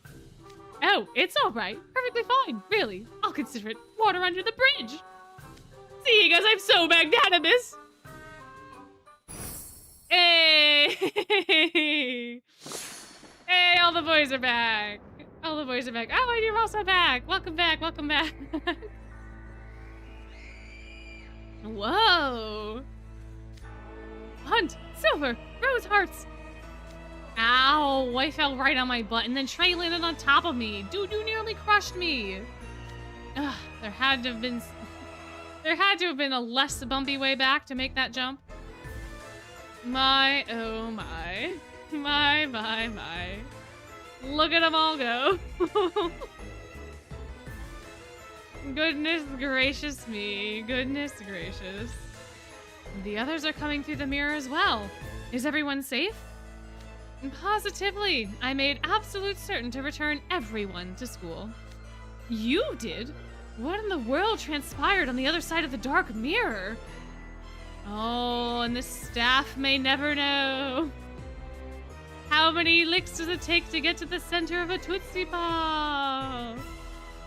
Oh, the moral conundrums of our world and timeline. Oh, the moral conundrums, the moral conundrums. What about Halloween? Let us go and check. Boys, where are you going? Wait! Away they go. Away they go. Do you see that? It's the sunrise! The sky is growing lighter. Night is changing into day. That means Check your smartphones. They should show a new day has dawned. Does that mean it's November 1st? Halloween is over.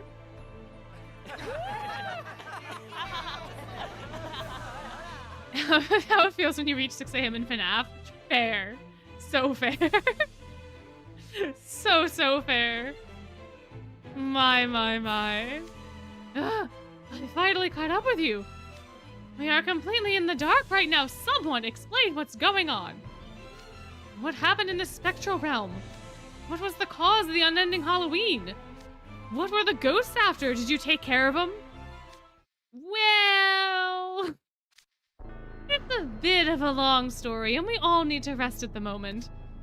Yeah, I will tell you one thing, though. We were all just having a good Halloween together. Agreed. This was truly a Halloween to remember. Dun dun da da da da da. Right? Yeah! Look at all the photos! Look at everybody! Happy Halloween! Even the ghosts! Heck yeah! Heck yeah! And there we have it. That is the end of the endless Halloween. Yay! My, oh my. What a delightful time it was. A delightful time. The Spectral Soiree has been. For sure. That is it. That is the end of this particular story. We do have vignettes that we could go and do. Yes, we can do the vignettes. We can. But what do you guys think? We should probably do lessons first, since my lessons are filled. Here, let me turn voice lines off for a little bit. Just for a little bit, just for a tiny bit. We'll do some lessons and we'll chat about how wonderful this event was. Honestly, the first Halloweens are some of my favorite Halloween events. I liked Glorious Masquerade so much until like the 4th time I had to play it. And by that point in time, I was like, can we just stop?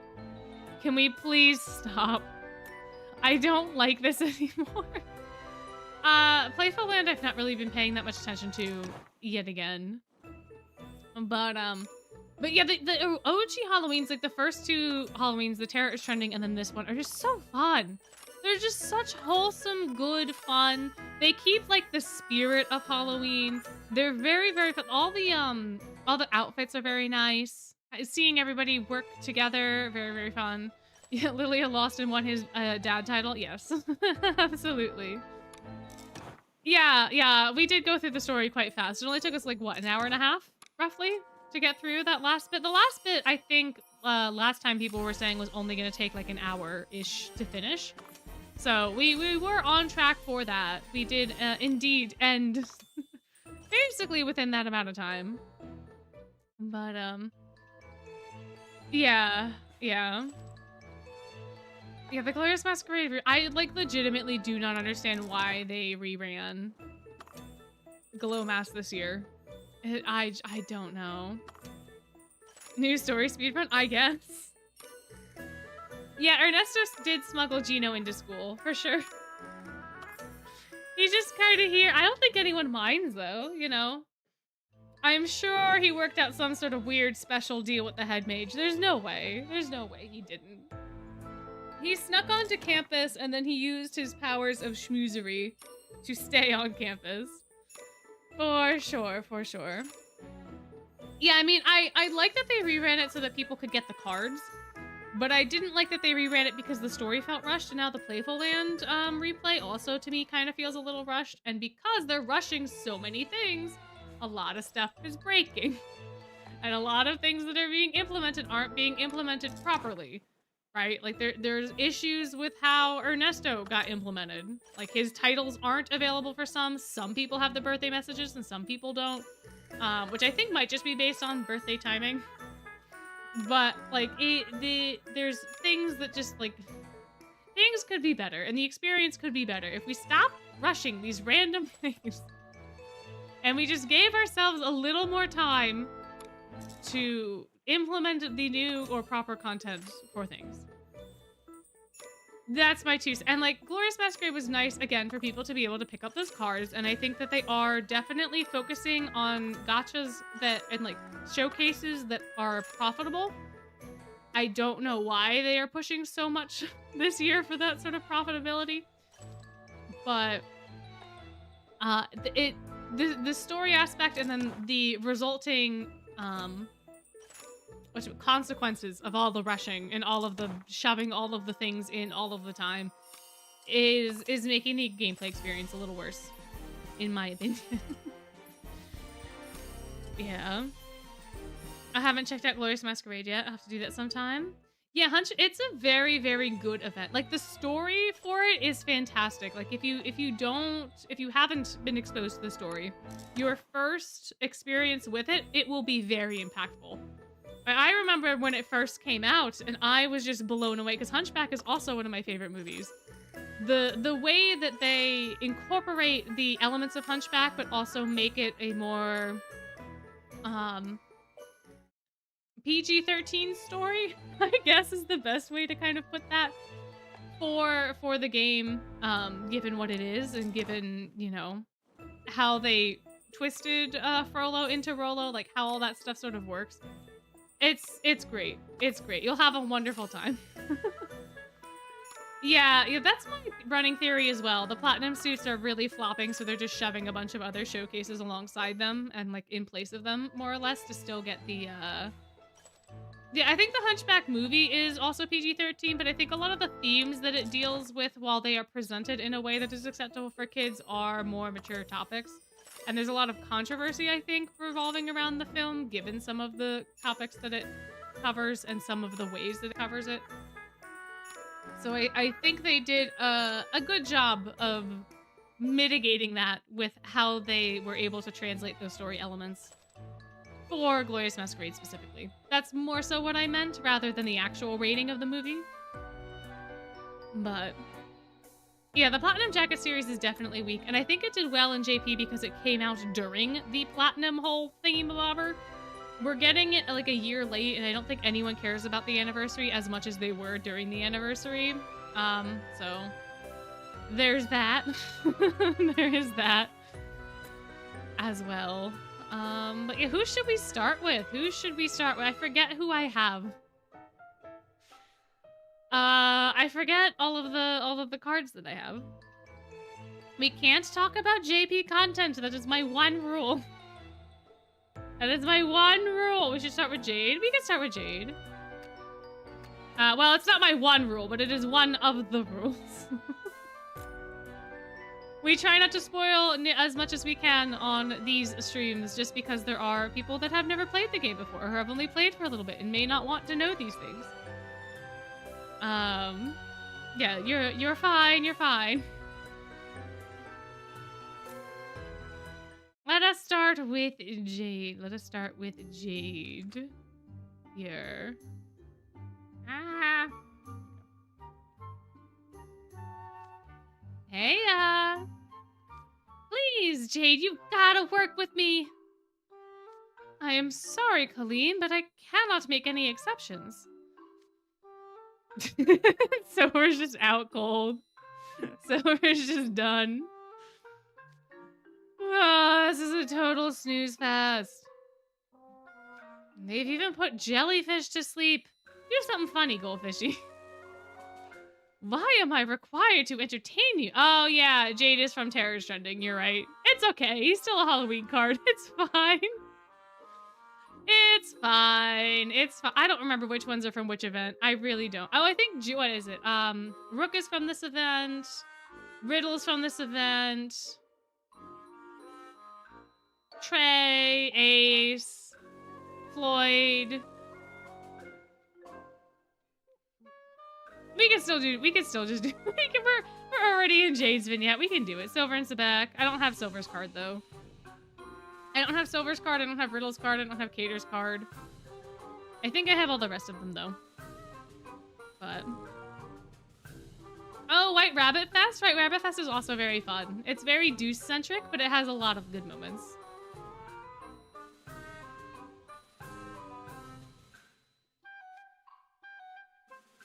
Whoa, what did I walk in on? Should I come back later?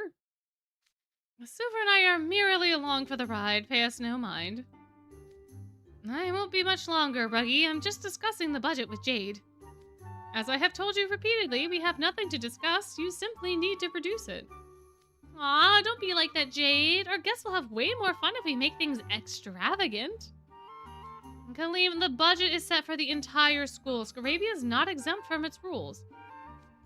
I'm just here to give Jade our budget application. Here you go. Everything looks to be in order. You could learn a thing or two from Savannah Clock, Kaleem. They were well within the budget. Silver's like, yeah, no, I'm going back to sleep. Sorry. Bye. Silver has fallen asleep because he had to wait so long. Perhaps we should return for now and reconsider this amongst ourselves, Kaleem. But no. Has everyone decided on their costumes and decorations? Yep, we're gonna be pirates this year. My, that sounds quite thrilling. Ah, Azul, to what do we owe the pleasure? I simply heard all the chatter as I passed by the classroom and thought to peek in and totally did not want to say hello to you. Still, ghosts of legendary pirates who laid waste to the seas in search of treasure. That is quite the frightening concept indeed. I kind of doubt Jack thought that deeply about it, but sure. He probably just figured it'd be a good look for Savannah Claus since most of us are pretty intimidating as it is. Sounds like the perfect Halloween costume to me. Come to think of it, does the Coral Sea celebrate Halloween too? Naturally. Everyone is usually very busy this time of year collecting shells and starfish for decorations. And on Halloween Day, we carry around bottles of bioluminescent algae, not unlike the lanterns you have here on the surface. Yeah, and then we all play music and stuff. I'm always down for live tunes. You can't have a banquet or party without music. I'm certain the instruments and music they have in the Coral Sea are far different than anything we have on land. Their substitute for lanterns is fascinating too. Yes, it sounds like a magical sight. I am honored that you would take interest in our home country. If you wish, I could guide you around as part of a package tour during one of our longer breaks. Now, for the low price of 500 thaw marks. It's 50% off, guys. It's a great deal. It's a great deal. Also, hello! Yeah, we finished the main story. We're going through vignettes now, and I forgot that Jade is not part of, Spectral Soiree, but we're here. And we're reading it anyway. My, oh my. As delightful as that sounds, Azul, let's save that proposal for another day. Now, as you all have surmised, Halloween is very different under the sea than it is on land. In fact, we were astonished at the differences in culture when we first came here. And there is surely much that we still don't know. In order to fully prepare for the event as a member of the management committee, I would like to learn more about how Halloween is celebrated on terra firma. Would you mind teaching me how you all spend the holiday in your various homelands? Oh my, asking the question all nice, but really just trying to get information. I see.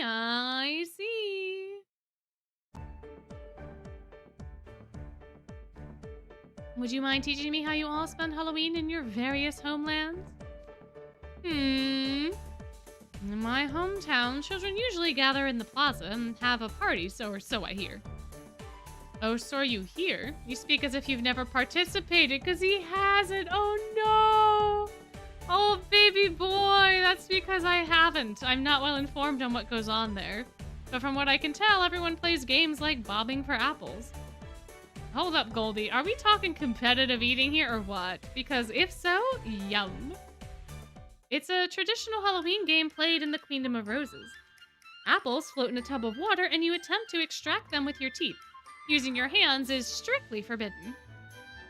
We'd certainly have trouble doing such a thing back home, for reasons quite obvious, I'd say. Indeed, the instant you let an apple go underwater, it floats to the surface. One could perhaps make a game of chasing after the apples as they float up. I could totally be down for that. but can you really fish apples out of the water with your teeth alone?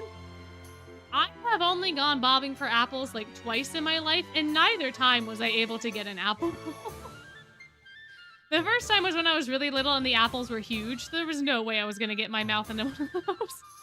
The second time was at another Halloween party, and like I couldn't. You could like feel the skin of the apple with your teeth, but like I couldn't. You can't like it was very, very difficult.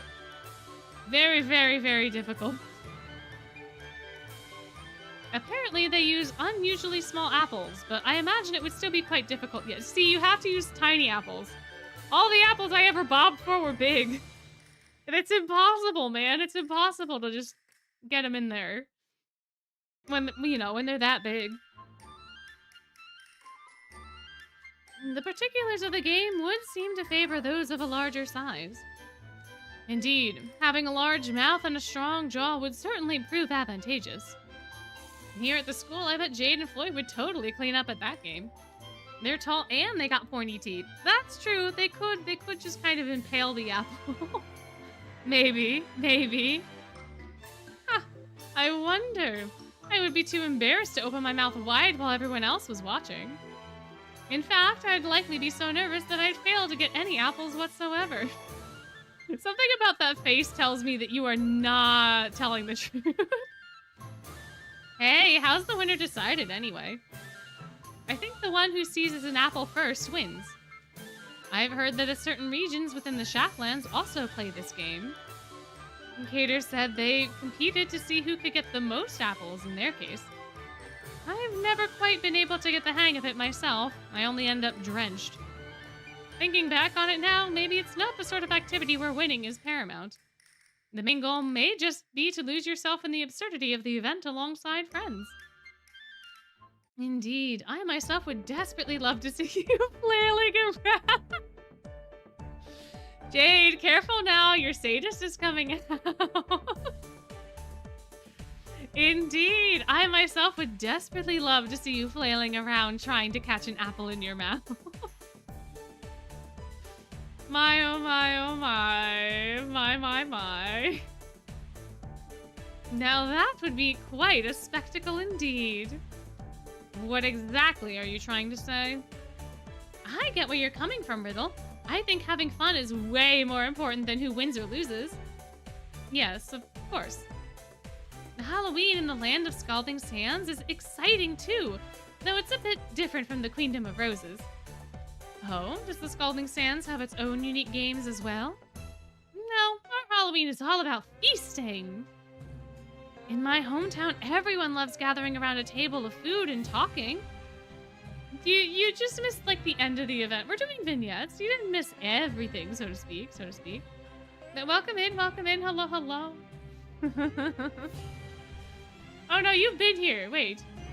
No, never mind. Oh no, I'm reading too many messages at the same time. You are new here. For this evening. Hello, welcome in. You have not missed everything, you've just missed the end of the event. I read the next message and was like, wait a minute, I've seen you here, because you have been here, but the other person, oh my goodness. Goodness gracious, I think I need more sleep. In my hometown, Khalib says, everyone loves gathering around a table of food and talking. So when Halloween rolls around, we stack our plates high with cuisine of all sorts.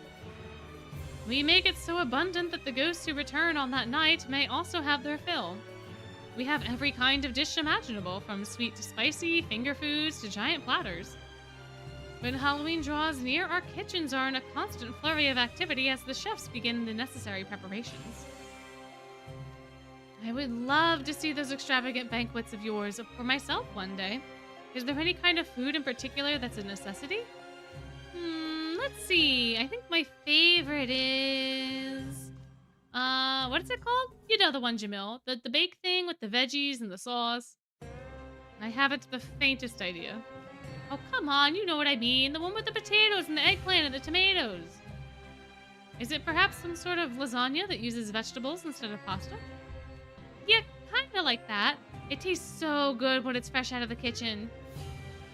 Yes, that sounds like something a health-conscious person would enjoy. Could we ask the name of the dish, Jamil? It's a regional dish called moussaka. I think I had this reaction last time too, didn't I've heard legends of moussaka. I don't think I've ever had moussaka myself. But oh, I wanted to for so long. I can't now. I can't because I'm I can because I can eat it, but it'll just be painful because it has eggplant in it. Moussaka's a wonderful vegetable. Basically exactly what Kaleem mentioned, like tomatoes and potatoes and eggplant and like all sorts of stuff kind of baked together. It's also the food that Hades jokes about in Hercules when he's like, oh, why is everyone so quiet? You choking on moussaka or whatever? I don't know. He says something about moussaka. Yeah. Here, hold on. That's what Jade said, right? It's like a kind of lasagna that uses vegetables instead of pasta, essentially. It's a baked things with veggie and sauce. Potatoes, eggplant, tomatoes, vegetables, zucchini probably. Yeah. Oh, my. Oh, a hunk of moussaka caught in his throat. Thank you. Yeah, exactly. Oh, man, I wish eating eggplant didn't feel like eating needles. Man, oh man. But anyway. Yeah, that's the one. One day when I was a kid, I really wanted to have some even though it wasn't a holiday or anything, so I asked Jamil to make it for me. That was an experience and a half. My parents and the other servants scolded me for hours about how children shouldn't use fire on their own. What? Really? We were still in elementary school at the time. I wasn't half as good a cook then as I am now. If I had lost focus for even a second, it could have been a disaster. Now that I'm older, I understand why everyone was so upset. Oh, sheesh, sorry I put you through that. But the moussaka you made tasted amazing. I can remember it even now. And now I'm hungry. Hey, Jamil, can we make some today, please? I would love to sample it as well. It might make the perfect addition to our menu at Mastro Lounge. If you wouldn't mind also just, slipping me a little slice. No. Flat out rejected. Dun dun dun. Aw, don't be like that. Moussaka requires a lot of ingredients, and furthermore, it takes a long time to prep. The 2 types of sauces it uses. Uh-oh. There we go. It's far from ideal for selling at a cafe. From what I heard, it sounds like something you put in the oven. And our oven isn't all that large, so that would make it even more difficult to produce in large quantities. No, there are ways around that, like cooking in bulk, for example. You guys in Octave and L never change. Well, perhaps we can discuss the details once we get a taste of your cooking. Wait, I never once said that I would... Good grief. Silver is still out cold. Totally on brand. Thank you, Silver. Now look what you've done with all your business talk. Silver's fallen asleep again. I don't think Silver ever woke up, did he? Oh dear, my sincerest apologies. I suppose we got off track. Excuse me, Silver. Could you wake up? Huh? Oh wow, that worked. I was not expecting that to happen. Sorry. Did you want me to talk about Halloween in the Briar Valley? If you would be so kind. All I remember is my Lilia getting excited and dressing up in costume. That's right, you two come from the same hometown. So Briar Valley residents dress up in costumes as well. That seems to be a common tradition on land. Do merfolk not wear costumes? I mean, merfolk don't really wear clothes, so... Yeah, exactly. Well, we don't usually wear any clothes at all, so, use your imagination. But I do very much enjoy trying out different outfits on land, precisely because it's so far outside of my wheelhouse. Honestly, even though we dress up in costumes, I wouldn't necessarily call it fun. Just remembering it sends a shiver down my spine. Huh? Wouldn't Devilfishy have been smaller back then? No? Oh, yeah, no, Lilia's been the same height as long as we've known him. Oh, true. Yeah, Jade just has those danger vibes, so it would absolutely wake Silver up. Absolutely. No, he wasn't much different than he is now. but I've never seen Lilia look more terrifying than he did that one Halloween. Now this is fascinating, especially considering that Lilia prides himself on his cuteness. I'm telling you, he's an absolutely horrifying in costume. Sebek and I couldn't stop shaking after seeing it. We were too scared to go to sleep, so we promised each other to stay awake until dawn. If it truly was that dreadful, I'm certain even I would have broken out wailing. Man, I kind of want to see it now. We've been together since the moment we were born, but I've never seen you full-on bawl. So you and Sebek just sobbed until the sun rose? Not quite. At some point, I accidentally fell asleep. I should have seen that one coming. Apparently, Sebek really had to go to the bathroom that night, but he held it in. He yelled at me and called me a traitor the next morning. Huh? Guess even Sebek was a kid once. It's your turn now, Ruggie. What were your Halloweens like? Meh, Halloween in the slums ain't that interesting. Come now, don't be like that. Everything on land is a fresh experience for me. I'd like to learn all I can. I guess I can tell you, but you better not regret asking me. So usually the MO with trick-or-treating is like, I'm gonna pull a prank on you if you don't give me candy, right? Well, where I'm from, it's nothing so nice as that. Basically, if someone doesn't give you candy, you refuse to leave until they do. Collecting candy is like a 24-hour endurance event. Oh yeah, that's right. Didn't he started like a candy smuggling ring, I think. Oops, that's not oops, I didn't, nope. This is not Halloween. This is not Halloween. No. No. This is Halloween. There we go. Here we are. A 24-hour endurance event. Oh me, oh my. It does not sound all that different from how other places celebrate Halloween in candy collecting aspect, at least. But your choice of words seems to suggest it's rather unique. I mean, we basically never get a chance to eat anything as lavish as candy, so yeah. But on Halloween, you can just say trick or treat and get candy for free? We hyenas would never miss a chance to fill our bellies like that. Yes, now that you mention it, you do always bring containers with you when you come to help at the Mostro Lounge. So even in your youth, you were never one to let food go to waste. I, too. Now that I know that Ruggie does that, if I ever happen to be in the situation that I too would bring containers. Grim would probably eat all of it immediately, but I too would bring containers. That's really funny. My. Well, yeah, I used to gather up a group of neighborhood kids and send them out to patrol every area of town. We made sure we hit every single house. What determination. I'd also rotate different kids to the same houses because each new face meant more candy. I can't imagine you got away with it forever. Bingo! A few years back, the leader of the neighborhood watch finally caught on to our game. And they shut down all the trick-or-treating for good. What a shame. I assume everyone was terribly disappointed. That's putting it lightly. I should have known not to push it that far, but I was just a kid. I ended up getting shooed out the most because everyone knew I was the ringleader. I realize now that you are quite a bit more kind-hearted than you appear, Ruggie. I had assumed you were the sort to only put in effort if it somehow benefited you in the end. I'm just gonna pretend I didn't hear that. Anyway, Grammy saw how sad everyone was and made us all some pumpkin pie. Oh, that sounds delicious. Pumpkin pie is so good. Pumpkin pie is so fun. It's like the perfect mix between like a pudding and not pudding. Because it is almost like a pudding. Like the filling. But it's not quite as puddingy as pudding is, texture-wise. I don't know. I like pumpkin pie quite a bit. It's always a good time. It's a very good time. There are very few desserts that I like genuinely enjoy in that degree, but pumpkin pie is up there. I'd say pumpkin pie is up there.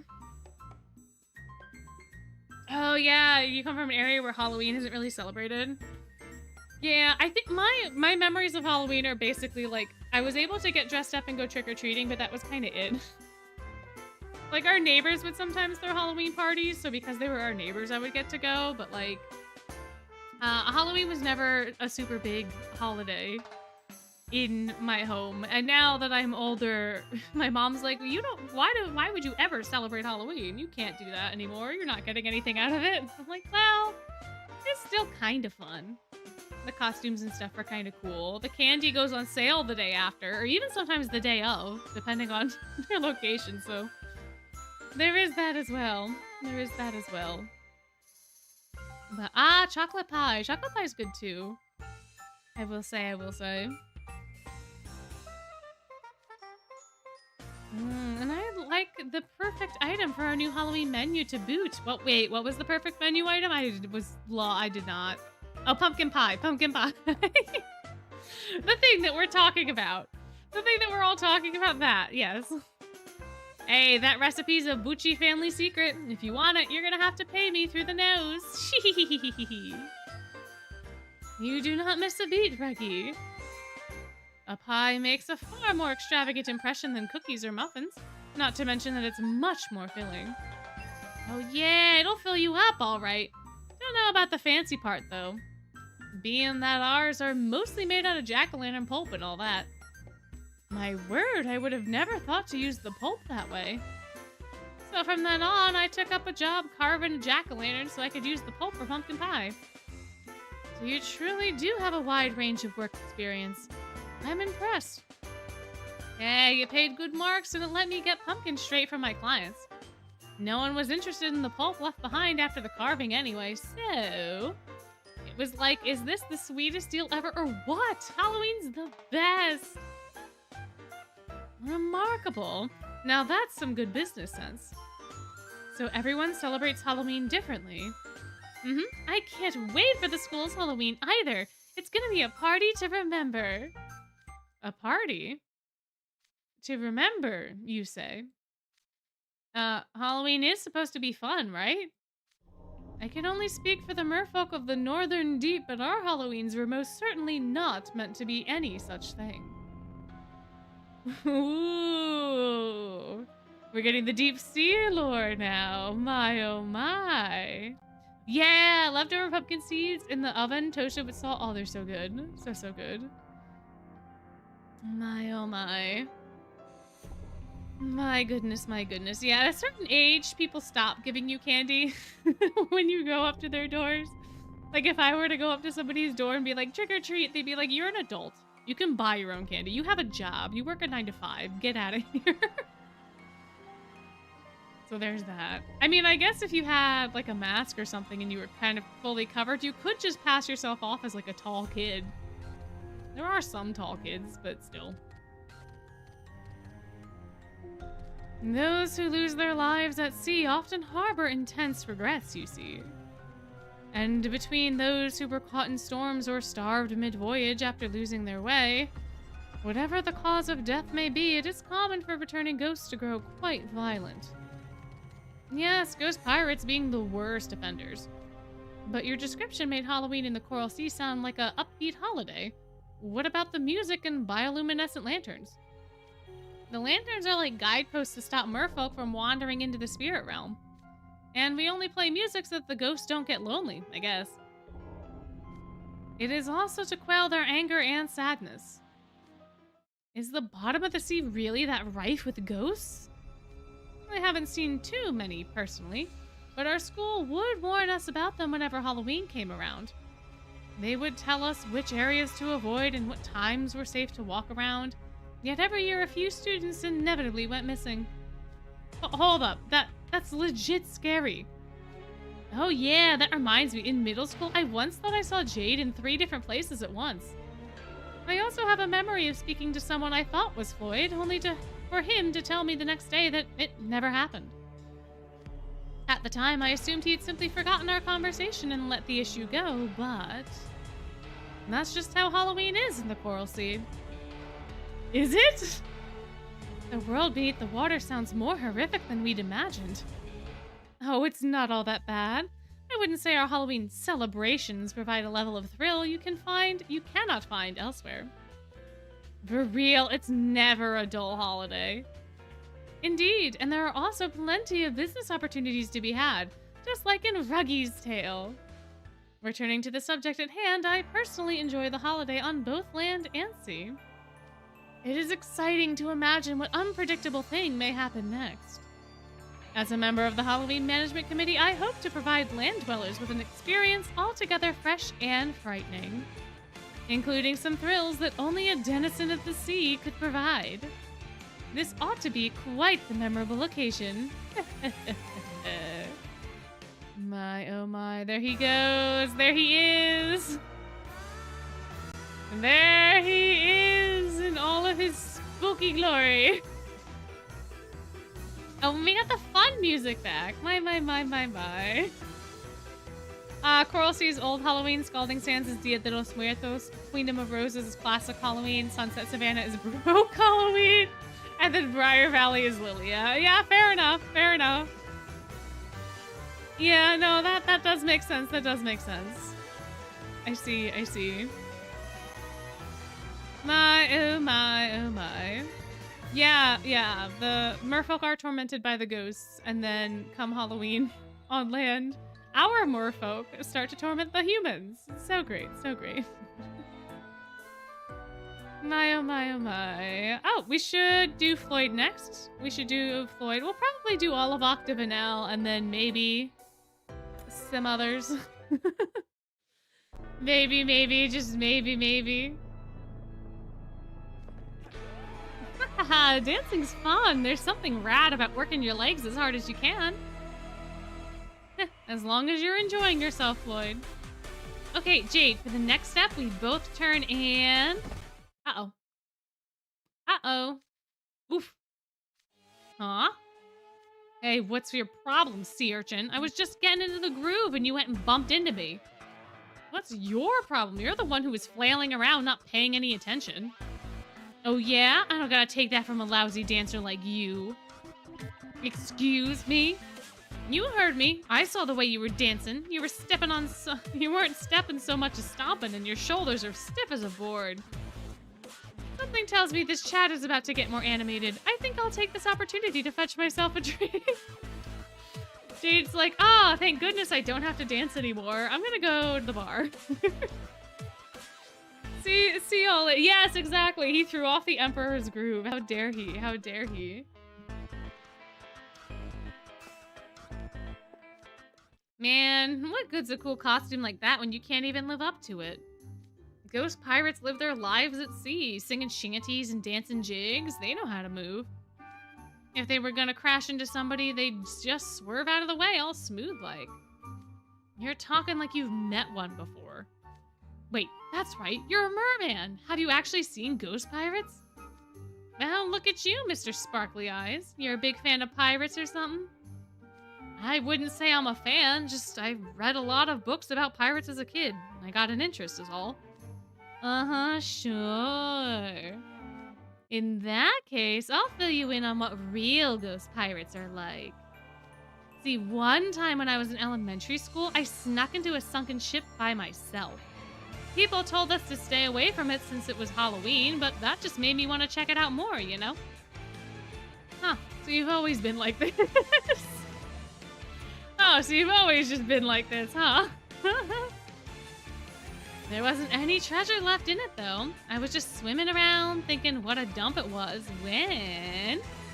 BAM! There was a loud noise. Doors may slam like that on land, but they don't underwater.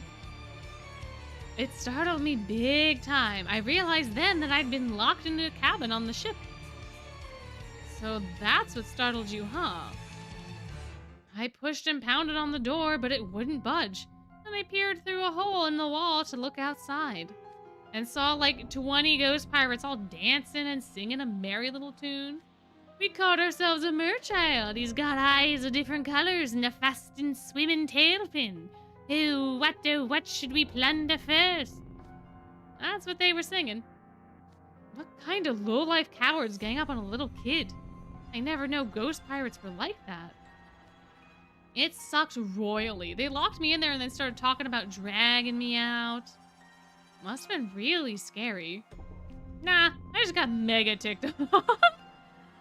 Leave it to Floyd to be like, hey. Well, to be fair, they did put Floyd in a box.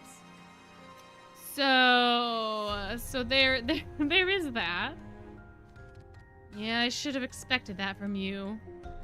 I waited till they opened the door, then jumped out, fins flying. I tried to give them the squeeze, but ghosts ain't solid, so I passed right through them. They just looked at me and started cackling with glee. Long story short, I thrashed around a bunch and busted a wall. I managed to flee through the hole I'd made. But here's the kicker. The moment I was out, all their voices went dead silent. I didn't hear a thing. Wait, what? But you said there were like 20 of them. Yeah, all those loud, obnoxious ghosts were completely gone. Just vanished. It was like they'd never even been there. At all. Dun-dun-dun. I figured they might be hiding, so I swam around, but I couldn't find a soul. Creepy, huh? You couldn't hit them, so they had no reason to run. What were they after? Who knows? Wait a minute, did you make that whole thing up? You were trying to scare me, weren't you, to get back at me for running into you? If that's what you think, then maybe I was. Good to see you two hitting it off now. Welcome back, Jade. Did you get your drink? My, oh my, the Tweedles probably have like tons and tons of horror stories. Oh my gosh, yeah, Ajax Leech, my second favorite Leech twin. My. What's up, Jade? Welcome back. Thank you. I brought drinks for you two as well. Here you are. Thanks, bro. Yeah, thanks. Please, think nothing of it. What were you discussing in my absence? I was telling him about the time I swam into that sunken ship on Halloween. Oh yes, that was quite the affair. You left in the morning and still weren't back come nightfall. The whole family was in a panic.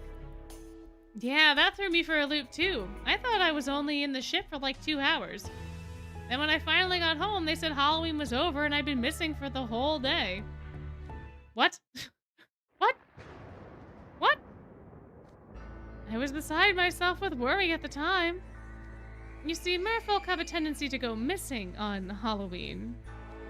If I hadn't gotten away from those ghosts, you might be an only child right now, Jade. For real? Seriously, Floyd, that was just a story you made up to scare me, right? I never said I made it up. You're the one who said that. Uh-oh, Jack. Uh-oh, Jack-a-boy. Come on, sea urchin. You should know by now. No one knows what's gonna happen on Halloween. My. What a good time. I think Azul is part of the other group, so I think it's just like more like business stuff in his. That's stupid. Yeah. Why don't we go to Rook? We have a Rook. Rook is during the party. We can have see Rook. It'd be a good time. I'm pretty sure Rook is during the party. I'm pretty sure Rook is during the Spectral Soiree. Maybe he's not. I don't know. Maybe it comes later. Who is to say?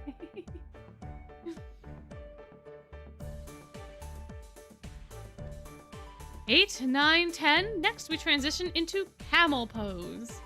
Push out your chest, then slowly lean your upper body backwards. Grip your heels with both hands, and then hold that position. Oh, you're right. The hat is the dorm. Oops.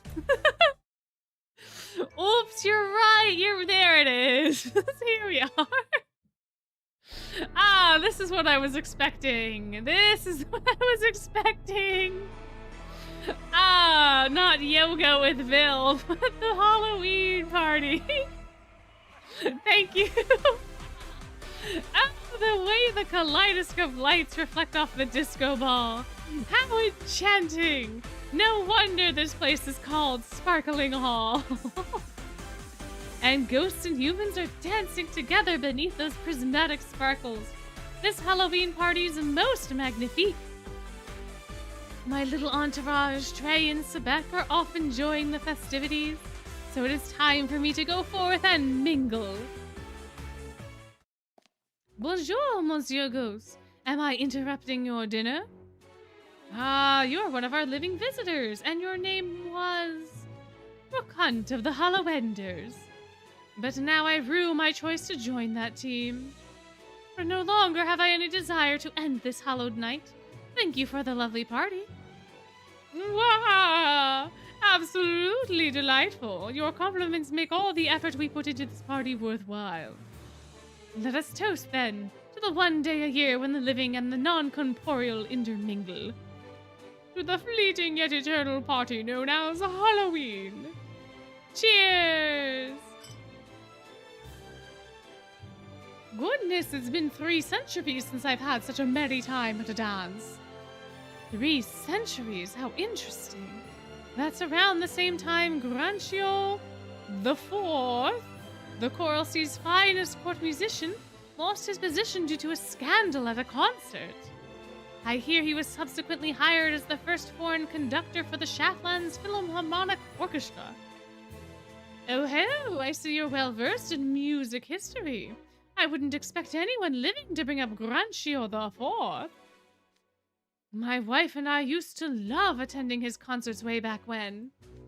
Oh la la, you mean to tell me that I am in the presence of someone who's experienced Grancio the Fourth's performances firsthand? The music he brought forth with his conductor baton and bright red claws was simply... It's Sebastian! It's the lobster! It's the lobster! The lobster! Oh my god! I forgot! His bright red meaty claws! Or maybe it was one of Sebastian's descendants or whatever. Oh my gosh. Yeah, but he's red in the he's a red crab in the animated movie who's got little claws. Red claws. It's him. Or at least, you know, his family. His undersea hymn is quite famous even now. One of my concert CDs is worn out from having listened to that piece so many times. Oh dear, pardonnez-moi, classical music is a favorite of mine, and I'm afraid I've prattled on. I'm glad to have spent such an enchanting time with someone as refined as yourself. If you'll excuse me now, adieu. Monsieur, mademoiselle. I cannot help but note your lovely attire. It's very a la mode 5 centuries ago, was it not? Monsieur, that chic wig accentuates your fine physique most admirably. You've got a keen eye for these things, my boy. Mademoiselle, are those pleats around your neck a ruffled collar? It makes you look like a lily in bloom. Why, what an eloquent smile! Oh, ho, ho, ho, ho. Ah, yeah, the music has changed. I'm sure everyone is eager to see you two, such lovely individuals waltzing together. As am I, of course. I'll see myself off now. Adieu. Oh, how this party makes my heart soar. All these guests dressed in the fashions from bygone eras, and here I stride among them as a vampire. I feel as though I've been cast into a grand musical. And you, the one standing out so conspicuously yet determined to make yourself a wallflower. Huh? Are you talking about me? But of course, oh armored pumpkin-headed ghost. Yeah, I'm not a ghost. Oh, my mistake. Well, my costume's supposed to be a ghost, so being mistaken for one is kind of a compliment, I guess. Roy de sa chambre! Ah, Idia, cornered by the extrovert, his worst nightmare. My oh my. Yeah, Rook just has immaculate vibes. Immaculate. He can literally, like, shoot the breeze with someone that died, like, 3 centuries ago, so, like, amazing talents. Oh, my mistake. Well, the costume, yada yada yada. Yes, it's Idia. Jeez, you scared me. I mean, I was trying to channel Pumpkin Night tonight. You know, not get scared by partiers, sports ball fans, and all other people who are my complete opposite. But I still wasn't mentally prepared for you to come flying at me, Rook. My apologies if I startled you, Idia. I've seen your Ignihide costume plenty of times on campus, but it blends in with every other ghost and their historical fashion so well. I truly mistook you for one of them. There are numerous ghosts at this party who lived many centuries ago. I realize that the more time I spend among them, our costumes mingling with their period attire, the more I feel as though I've become a character in a musical. And right as that thought struck me, who should I spy but a knight in shining black armor? I'm referring, of course, to you, Idia. Huh? Oh, wee. My. Oh, is Pumpkin Knight the equivalent to Hollow Knight? I think the Pumpkin Knight's supposed to be the Headless Horseman. But it would be really fun if it was Hollow Knight, too. Oh, this? You think my armor looks authentic? Funny story, I made it myself. The base material is just a lightweight polyurethane foam you can buy commercially, but I customized the paint that I use. Then I added multiple light coatings of lacquer on top of that, which gave it this killer metallic texture. Incredible! So it's all handcrafted. I never took you for the armor enthusiast, Idia. I wouldn't call myself an armor enthusiast per se, I just respect art and the creators behind it. This is more like an expression of good manners towards the creators. Common courtesy, really.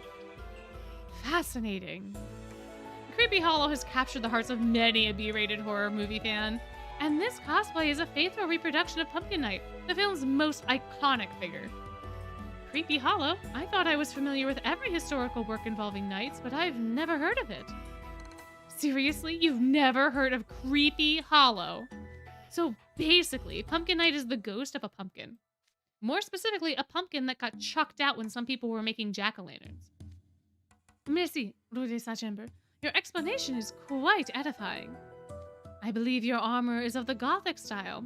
Was the movie set 500 years ago? Perchance you cannot keep pulling perchance out of your back pocket, Rook. This is the second time in a singular stream that he has said perchance. Yeah, we've had so many Rook sippies in this vignette alone. I ran out of beverage, so I've stopped counting them. But yeah, so many Rook sippies. They didn't actually specify the time period. It's fantasy, not historical fiction. Your Gorget and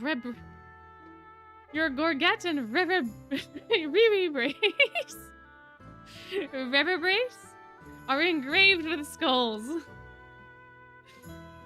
And your belt buckle, sabatons, and decorative cloth all have Pumpkin Knight insignias. What phenomenal detail. Oh, but that's only the start. Your pauldrons, your folds, so many components carry some form of pumpkin-esque design. And then there's the true pièce de résistance, the battle damage details. And those nicks from countless swords tell the tale of harrowing battles this knight has fought. Your costume's design succeeds in both realism and originality. Beauty, full marks. Look, not to rain on your parade or anything, but all I did was copy the armor straight out of Creepy Hollow's art book. Then allow me to compliment you for expressing your love for the film and its staff via artistic creation rather than words. Beauty. Sure. You really know a lot about historical clothes, huh? That's not really my thing, so I'll see myself off. I believe I heard mention of armor. Your conversation sounds rather intriguing. What? Who? Huh? So good to see you. Malleus! Hi, buddy, Malleus! Hi, Mal. How's it going? Yeah, Lilia was my first guess, but no, it's Malleus, apparently. We had a 50-50 shot, guys. We had a 50-50. Roy the Dragons! My, oh my. My, oh my, oh my. Malleus was like, yes, historical fashion, knight armor, yes, yes. I too like these things, yes. So good to see you, Malleus! Great, out of the frying pan and into the fire. First the chipper chatty guy, and now the mysterious inscrutable guy. Oh boy. Malleus, I must thank you for inviting us to such a superb party. Your costume is most becoming. It would stand out even in a magnificent Eastern theatrical production employing, I don't know that word, and gongs. Erus? Erus? Heh, so it shines even in the discerning eyes of a Pomfiore student. It took quite a bit of time to make, you know. And how does Edia's costume fare to someone with such a fine aesthetic sensibilities? Could you please not drag me into this, Rook? It replicates a recent armor style with... What did Rook say in the last part of the vignette? That it was like from 500 years ago? And Malleus is like, yes, modern armor, indeed. Oh, you precious little bean. It replicates a recent armor style with an interesting motif. I can't help but notice the sword marks, however. There's a number of them on the gauntlets and pauldrons. Not much I can understand. But why are there so many of them lower down on your sabatons and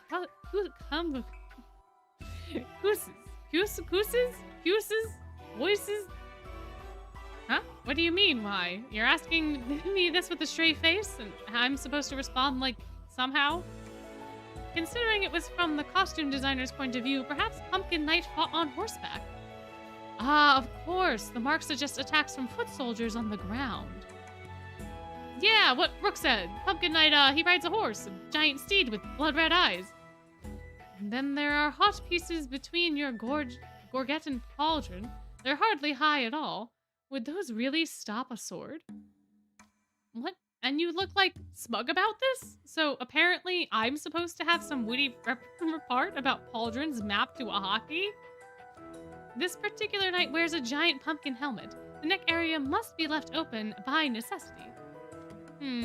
Many a mighty warrior has donned a distinctive helm to announce their presence on the battlefield. But prioritizing form at the expense of function, this knight must have been very capable indeed. Sure. Why are Malleus and Rook so hung up on practicality? I must say I wasn't expecting the two of you to be so knowledgeable about armor. Look, I'm just a fan of Creepy Hollow.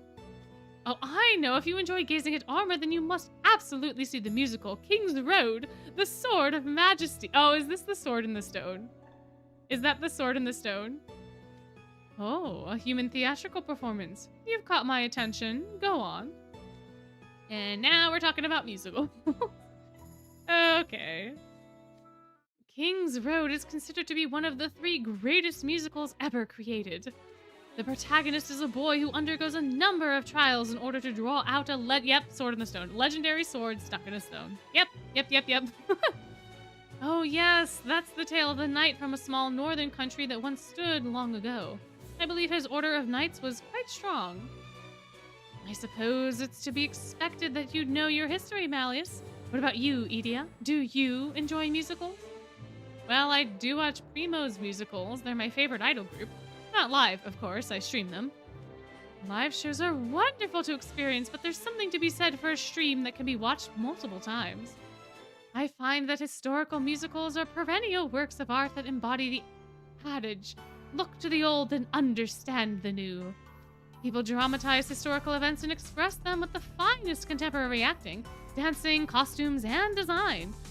Then, we, the audience, learn about older cultures from these works. We absorb their messages and carry them onward.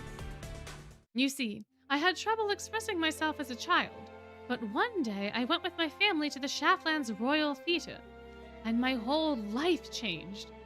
A single play stirred my heart, nay, it made my heart sing and dance. So basically you went to a play just for funsies and ended up falling down a whole fandom rabbit hole? Quite. It was The King's Road I saw that day.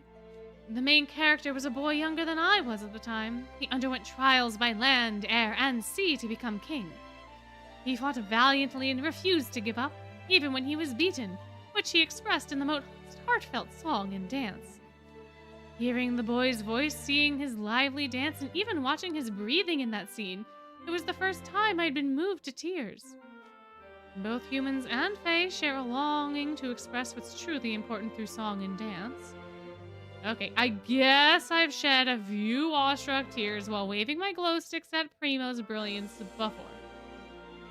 He guesses. He doesn't know, but he figures that probably happened at some point in time. Probably at some point in time. I mean, to be fair, out of all the people that could have jumped Edia, I feel like Rook and Malleus are the lesser evils. I feel like there are, like, at least the two of them can still appreciate what Idia has going on and his outfit and his armor and all that. I mean, clearly the two of them are going off and talking about it. So, like, there's a worse there is a worse route for Idia.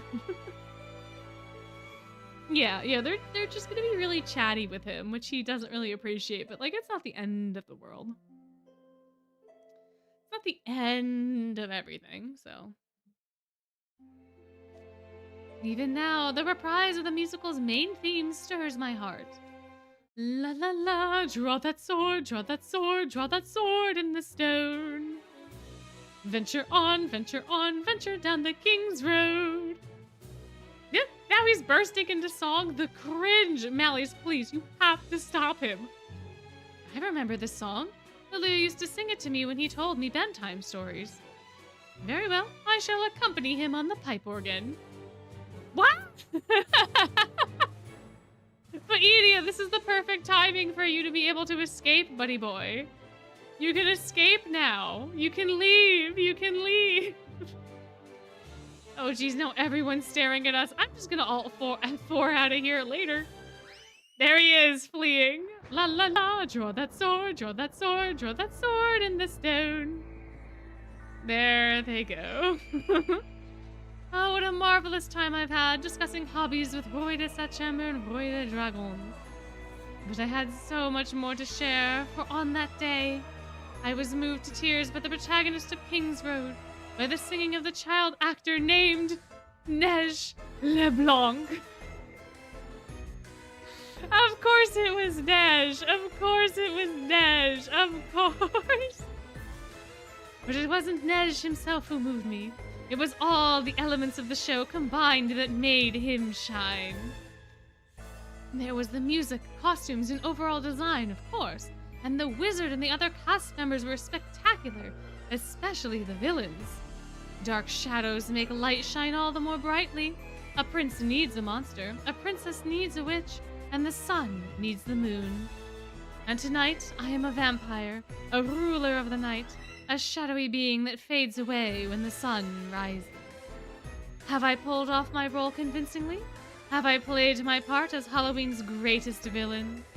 Until day breaks, I shall sing my heart out with my friends, the same ones who created this stage for me. My. No! I forgot you did this! No! I turned off the voices! No! We'll come back. We'll come back. We'll come back. We'll come back. We'll come back.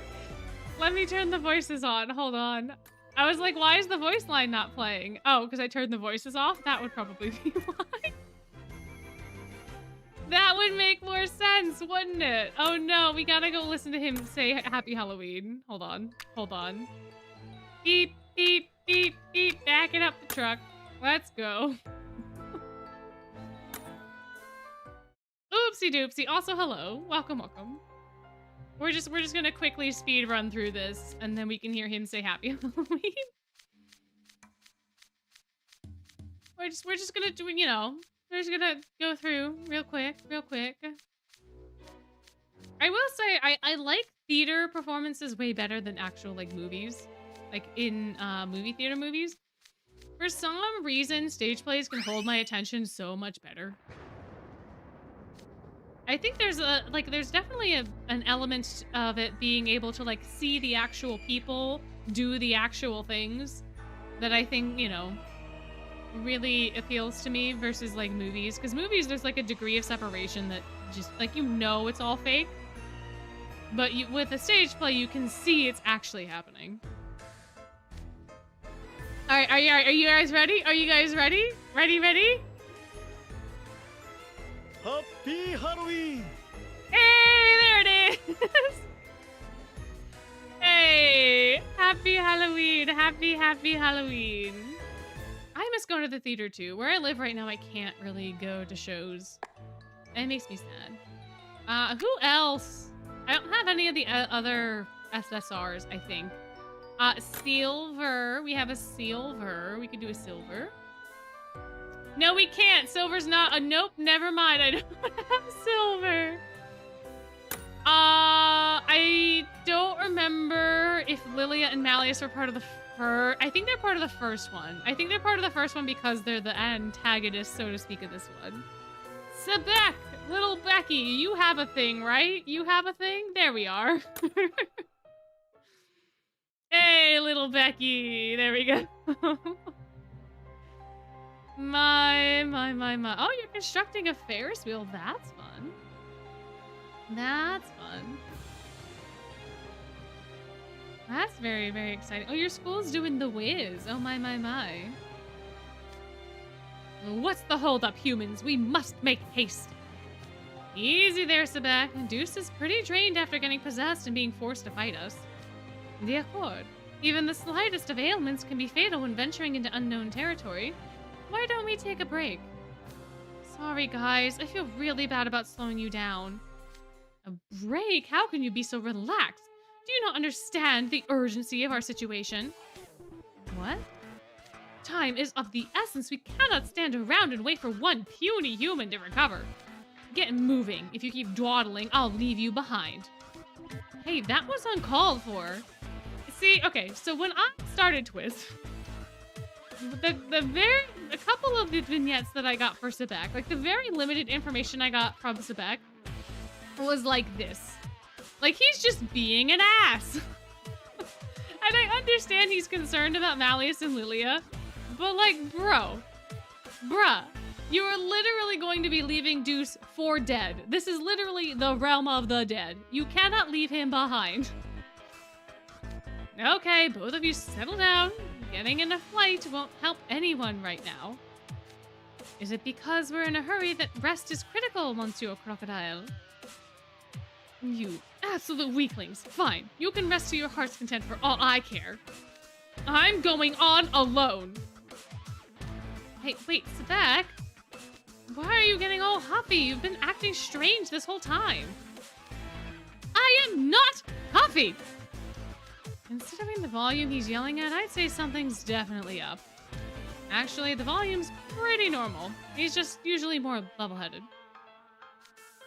I've never seen him lose his patience in class or do anything that got him yelled at. Hey, Sebek, you gotta realize it's a bad idea to run off by yourself, right? How about just chilling for a sec?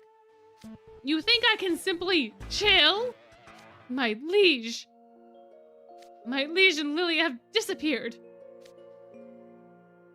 Yeah, they're among the most powerful mages in the entire world, and yet they're gone. There's no telling whether they're safe or not. They are not merely my dorm mates or upperclassmen. They are more dear to me than anyone in the world.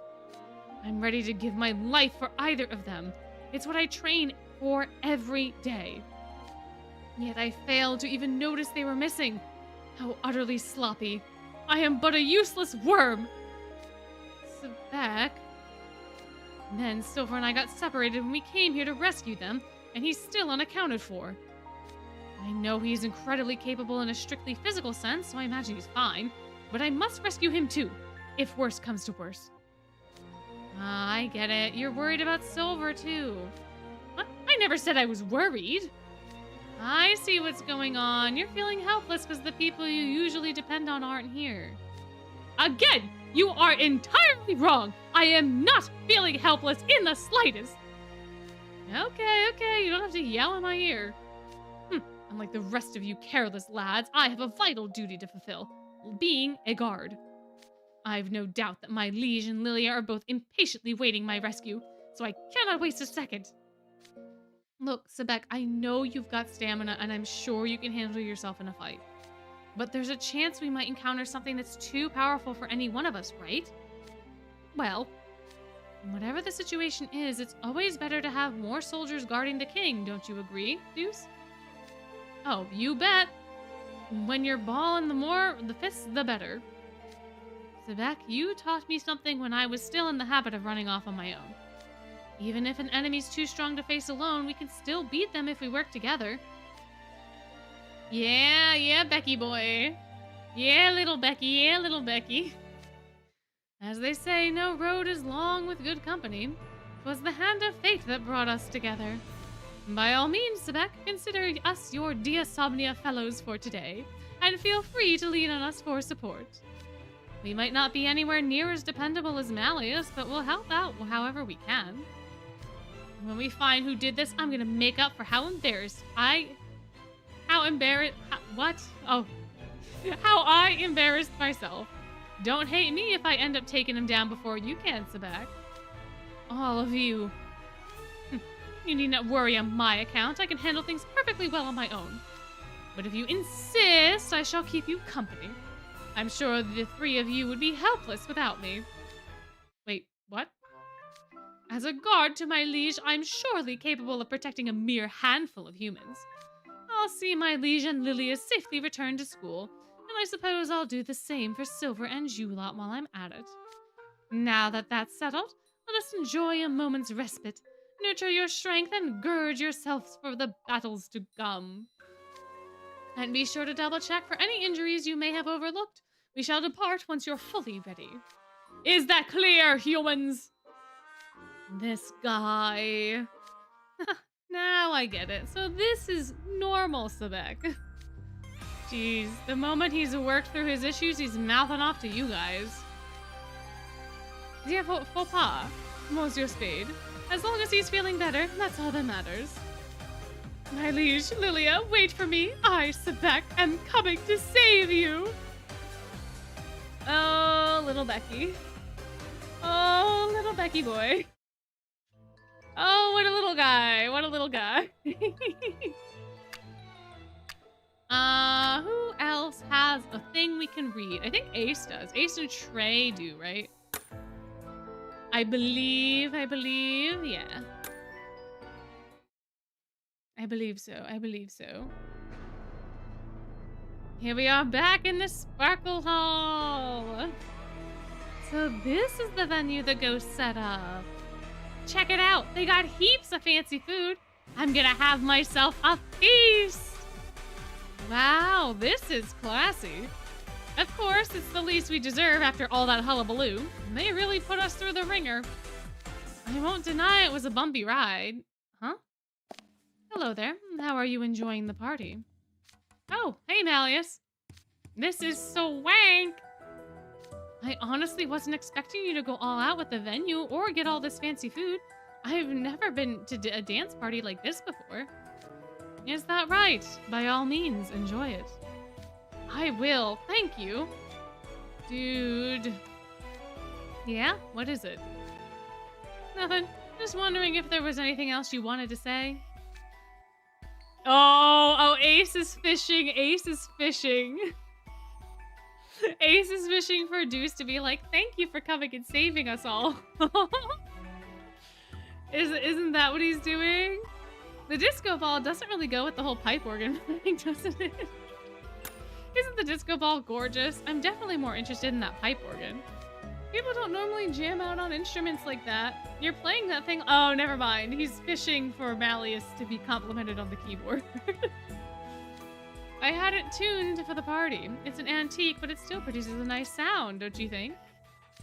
Who cares about the music? It's chow time, baby. I'm pretty hungry myself after the workout I got today. Let's eat. We went through all of that and you guys just want to stuff your faces? Hey, everything turned out fine. What's the big deal? Besides, it'd be bad manners to ignore all this food they made us. Here we go with the honor student shtick. Look, nobody's telling us what to do. We can do whatever we want, you know? On that note, I'm gonna go have my own kind of fun. I'll catch up with you guys later. Alright, bye, Ace. Yeah, what is Ace's problem? Malleus and the ghost put together this amazing party for us. Yeah, just ignore him. If Ace isn't gonna eat his share, that's all the more for me. Food is a very valid way to enjoy a party, Ace. Sheesh, those guys aren't taking this seriously at all. And here I was sweating bullets when they disappeared. Well, they can have their fun. I'll go find my own. Come to think of it, I hang out with them all the time. It's not often I fly solo like this. Why, hello, Ace. How rare to see you without your friends. Enjoying the festivities, are we? Oop. Oh, hey. What's the matter? You look like you've seen a ghost. Ah, so this is where you wandered off to. Oh, Malleus. Didn't know you were here. All done talking with the others?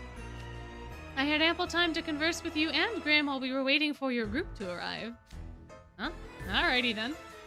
You appear rather unenthused. What's the matter? Is something bothering you? Well, is it, Trapple? Nah, not really. I'm pretty much the same as always, and the party's real nice and all. Hee. Could have fooled me. The boy I'm looking at more resembles a sulking child. Oh, get called out. Get red, Ace. Get red. My. Ordinarily, you'd be with your 3 friends partying it up. I'd intended the party to be fun for the students as well, not just the ghosts. As the host, I can hardly overlook someone who isn't partying at all. No, really, you just caught me at a bad time. And Lilia, I'd appreciate it if you quit teasing me. I'm just not in the mood. I have it. I know what this is about, Ace. You were lonely without Deuce and you and Grim, your crew, as they say. Isn't that so? What? Huh? Huh? Huh? Uh-oh. Uh-oh. Ace being a little lonely. Ace having some feelings. Ace not wanting to admit his feelings. Is that what we got going on? You were lonely without Deuce and you and Grim as your crew, isn't that so? Oh, you miss them, Trappola. You do not seem to spend an awful lot of time with them. That would explain it. You've got it all wrong. They just insisted on tagging along, so I grudgingly let them. Oh, really? Strange. I seem to recall seeing you 4 shopping at the school store last week. You were acting rather animated for someone who was grudgingly there. Whoa, get called out, get called out. I've seen you all together many a time myself, for example. Oh, Flashy Becky. Hey, Grim, you just swiped part of my omelet, didn't you? Ah, quit whining. You know what they say, you snooze, you lose. I was saving it for last. Okay, guys, settle down. You can have my omelet, Deuce. Really? Are you sure? Yeah, I'm already full from helping myself to some of you Salisbury steak. Ace! Ace! Yeah, never take your eyes off the prize, you. Oh, my. You stole the ball from me. Get on it, Deuce. I'm open you. Pass it here. Oh. Oh, no, you don't. You're not getting a 3-pointer on my watch. Can't stop me now. Whoop. Boom. Nailed it. There's another 3 points for us. Stupid Ace. You're in the basketball club. You ought to go easy on us. That was a solid pass, you. Ever think about joining the basketball club? This ain't fair. We should play you 3-on-1. My, oh my. And now that I think about it, I've also seen you shopping together and showing them magic tricks. Again, we're just in the same class. You don't have to read anything into it. It's like they don't realize whose fault this is. Oh, I see. Still dealing with... Oh, wait, no, Ace, no, wait, hold on, no, wait, Ace. Ace, wait, they can hear you, buddy. Ace, no, they can hear you. If you're talking about Malleus and Lilia, they 100% can hear you. You know what? Fine. If you're going to give me a hard time, then I'm going to tell you exactly what's on my mind. Oh, do tell. Yeah, like literally Malleus heard him say that little tiny thing under his breath, and now he's going like this. And Malleus is like, sure. Sure, little guy, sure. This whole thing, not cool. I get that you wanted to throw a party before Halloween ended, but you cast a spell powerful enough to trap everyone at school, and then you attacked us while pretending to be possessed? And quite so. It was to keep you entertained until the party was ready. Wasn't it fun? Fun? You call that fun? It was a humongo pain in the neck. If that's your idea of a joke, it isn't funny. I know it was all a prank, but please try to show some awareness of how overwhelmingly powerful you are. You're the Malleus Draconia. Regular students like us couldn't even hope to challenge you, seriously. Perhaps we did get a bit overeager. We'll be more careful next time, won't we, Malleus? Agreed. I'll take your words into consideration, Trapula. Next time? There's gonna be a next time? Shouldn't you learn something from this? I must say, though, I'm surprised you'd voice a complaint to Malleus directly. Yeah, Ace does have this talent for just, as soon as he needs to run his mouth, it doesn't really matter who he's talking to. I feel like sometimes he kind of forgets that, like, depending on the person, that, you know, certain people expect a certain level of decorum. It's not a complaint, it's an assertion, a completely justified one. First, you disappeared half the student body, then had us sucked into the spectral realm. That's plenty of justification to me. You're a rather bold one, wouldn't you agree, Malleus? Certainly. Most students at school keep their distance, and rather a few of them flee at the sight of me. But not you. You spoke your mind openly and honestly, and without the aid of others. I suppose I shouldn't be surprised, since you are friends with you, the one who named me Horton. It's rather amusing. And way to take the wind out of my sails. At least I got out that in one piece. I feel better now that I got that off my chest. Guess I might as well have some fun. Hey, Ace! There you are. Come join us! Hey, guys. What's going on? We wanted to hit up the dance floor, but we can't pair up with only 3 people. You give us an even number. Come on, Ace. Let's boogie! Oh, for crying out loud. Fine. I guess I'll grace you with my slick moves. Looks like your friend group has reunited. I think I'll play a song on the organ then. Just make sure it's something catchy. Very well. Can you guys even dance? Of course I can. Ain't no one got moves like me. Yeah, dancing's easy. Just you watch. Don't go overboard and embarrass yourselves now. Well, whatever. Let's dance. Aw, it's so cute. Happy Halloween! Oh, he also says Happy Halloween. Look at that. Look at that. How adorable. How fantastic. How amazing. What a good time. Wait, does that mean that Floyd also says it at the beginning of at the end of his vignette? Does Floyd also have a voice line that we just didn't hear because I didn't have the voices on? Oh no. we might have to go back for that. We might have to. Oh, here comes the cart. Looks like they're taking a fresh batch of sweets to the table. So many of these dishes are new to me. I'll do a little sampling while I take a breather. Ooh, a fresh baked pumpkin tart. I gotta say, the Halloween decorations on it are pretty cute. I'll just have a little taste. Huh? It's got some spice to it. Rare for a pumpkin tart not to be sweet. Hello there, Trey. I see you're as studious as ever. Hey, Azul. I'm not really studying. I'm just taking a break and nibbling a bit. Of course. A break sounds great just about now. Mind if I take a spot next to you? Whew. That was some sigh of relief. Yes, I'm not accustomed to dancing on land. I'm a bit out of breath. Oh, right, you're a merman. Things must be pretty different under the sea. They certainly are. That and my glasses were an annoyance on the dance floor. I know what you mean. You can only bust a move so much when you're wearing glasses. But if you take them off, everything's all blurry and you can't see what's in front of you. It drives me nuts. It's nice to know someone understands my struggles. They make sports glasses, but there's not much point in getting a pair if you're not in a sports club. Glasses pose a number of issues when it comes to physical activity. But accepting that, I could consider them marvelous invention worthy of praise. Yeah, I guess you're right. Someone had to invent them. They're so commonplace, I guess I always took them for granted. Wait, do merfolk not wear glasses? Some do, but it's not very common under the sea. I made a conscious decision to start wearing them when I came on land. Part of it was for vision correction, of course, but I'd also read that wearing glasses makes you appear intellectual. So for you, it's branding. You know, I'm curious, when did you start wearing glasses? I've had bad eyesight ever since I was a kid. I've been wearing them since I started elementary school. I guess you could call me a veteran glasses wearer. Not that that's something to brag about. Ah, I see.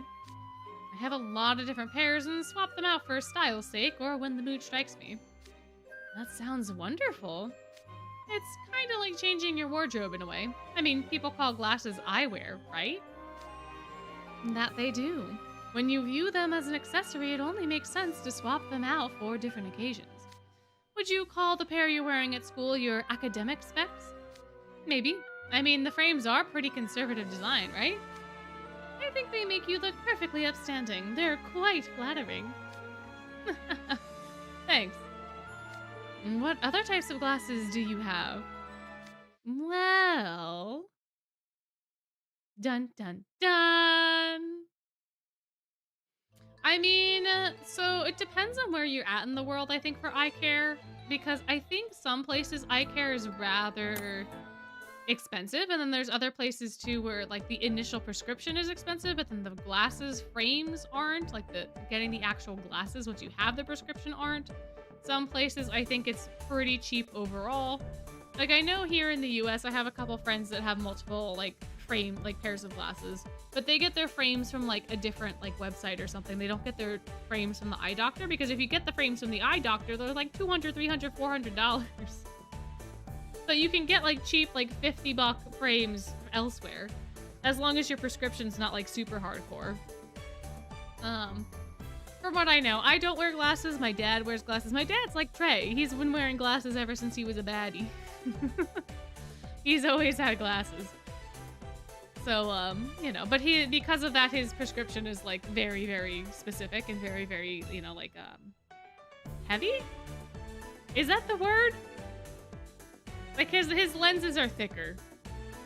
So I don't know if that's the right word to describe them. But yeah, it's very interesting that Azul didn't wear them before, but does wear them now. Not only for the branding, but for the eyesight. Because like one of you said, I think octopuses do have bad eyesight. Or at least they're not exactly known for their eyesight. What other types of glasses do you have? Well, out of the ones I've tried so far, I get the most compliments when I wear rounded Wellington or oval frames. Conversely, more quirky cat eye or rimless frames don't tend to go over well. Fascinating, you've tried quite a wide variety.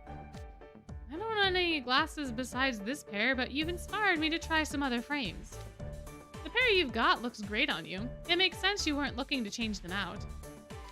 The rectangular lenses give off a mature vibe, and the sharp silver frames match your hair nicely. Why, thank you, Trey. That's very flattering to hear.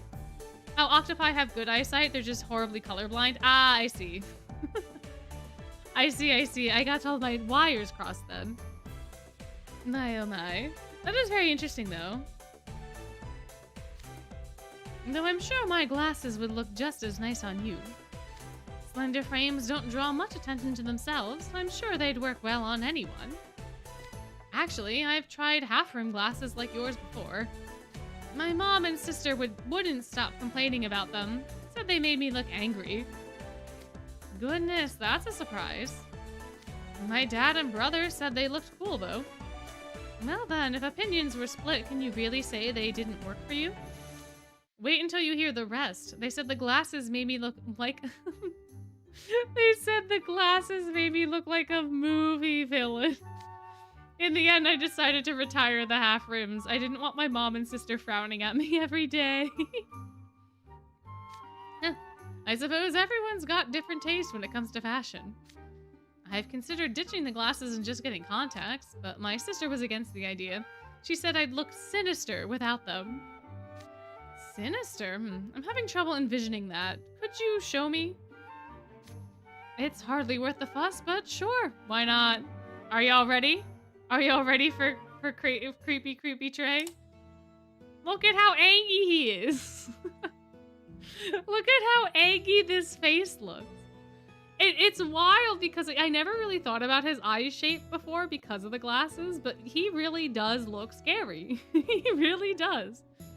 He absolutely does look scary without them.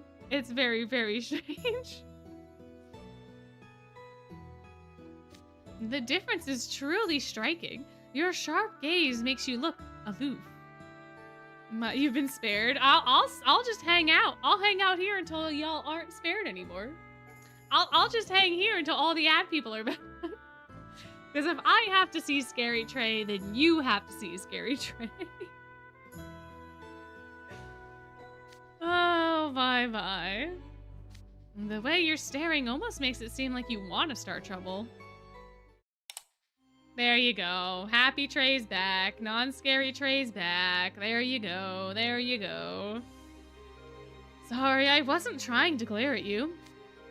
I can't see very well, so I tend to squint without my glasses on. And I've been told I don't have very soft features to begin with.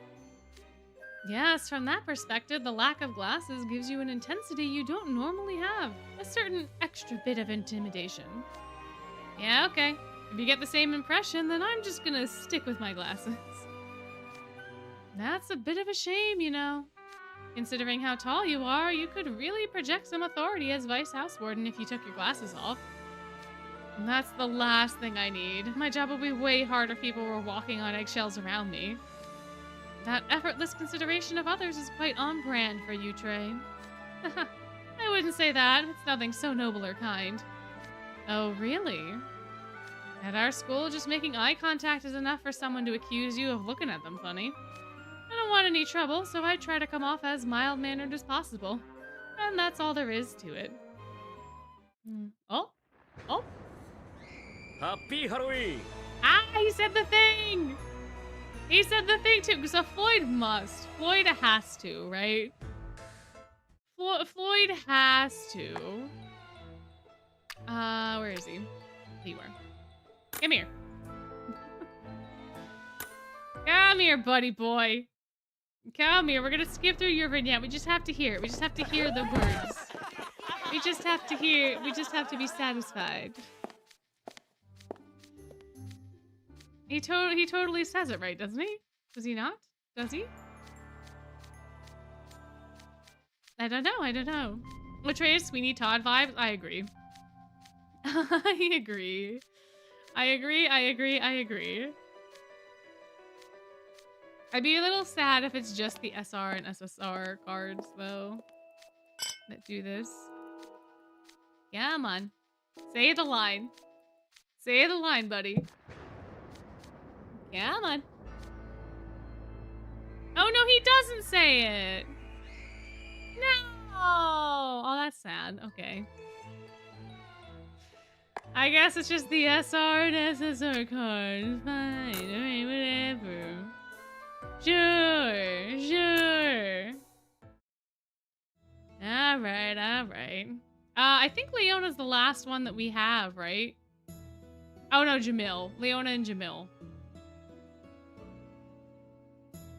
Oh, and Ortho. My, there's so many. There's so many. Goodness, goodness. So tired. Sheesh, all that energy wasted on hunting down students and fighting ghosts. This was one miserable Halloween.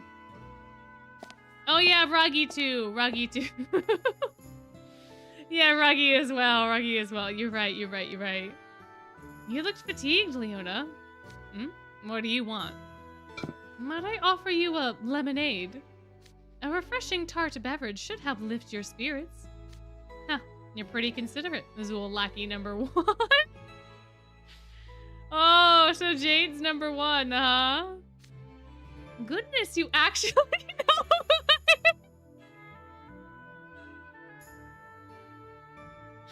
What an iconic response. What an iconic response. Goodness, you actually know who I am? I'm honored. I was just thinking I could use a drink.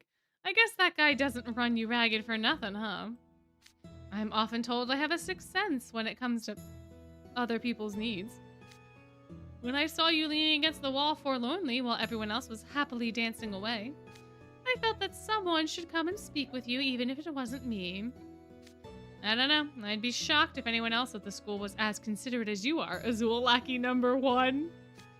By the way, I happen to hear you had a bit of trouble with Floyd recently. Oh, right. You two are twins. Correct. I believe it happened right before Halloween week.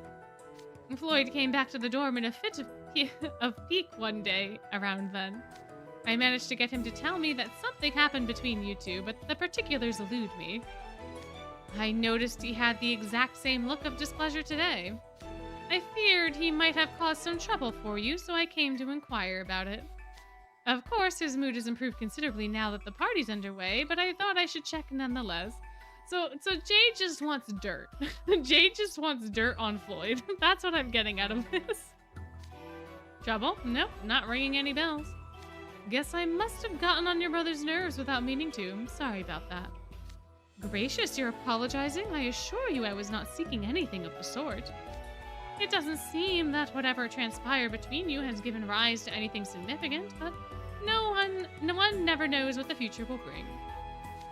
If you could tell me anything more about what happened between you and Floyd, it might help prevent him from causing you future bother.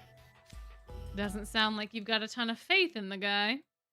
Oh no, that's not true at all. If Floyd is my one and only brother, isn't it natural that I would be concerned about his conduct? Ah, how heartwarming. I think I might cry. Let's see, right before Halloween week. Now that you mention it, I think I saw Floyd during the spell drive practice one day.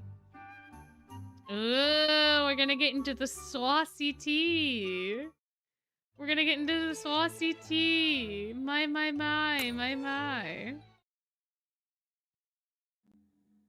Oh, they are kind of like Mean Girls, yeah. Yeah. That's true.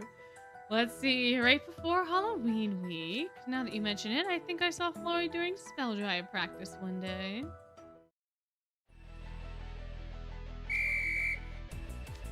All right, take 5. Ay, puffing and panting and huffing and panting. Man, that was just embarrassing. All 5 of us were on Leona when he'd had the disc. We went for 30 minutes and couldn't steal it from him once. You guys out of breath already? That was barely a warm-up. You've got ridiculous magic reserves, Leona, and your stamina's nuts too. Sheesh, I'm gonna go get some water.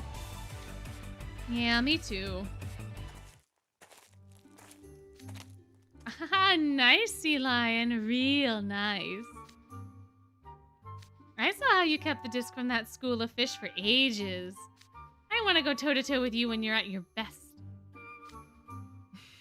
Oh my. Ah, welcome back, welcome back. Hey, let me tag in on your next practice. You'll have way more fun fighting me than these small fry. That should be 5 minutes. Hey, Spell Drive Club, break's over. Huh? Sea Lion? Back to practice, everyone. Yes, sir.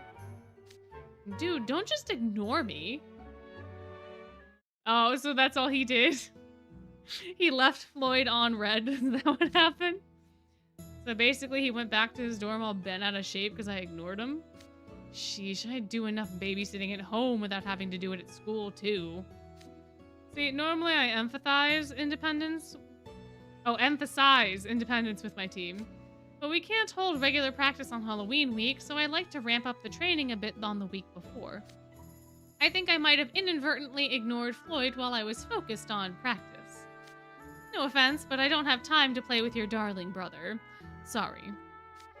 Please don't be. If anything, I'm sorry Floyd intruded on your practice time. Floyd has a certain admiration for strong people. You're a rather formidable spell drive player. And an equally capable mage. He must have wanted to fight you in earnest. You're giving me way too much credit. Even if we did go head-to-head, I doubt I'd live up to his expectations. Such modesty. Well, that's all I got. As I said before, you didn't cause any trouble for me in the slightest. Feel better now? Yeah, Floyd and I should both be grateful for your magnanimity, Leona.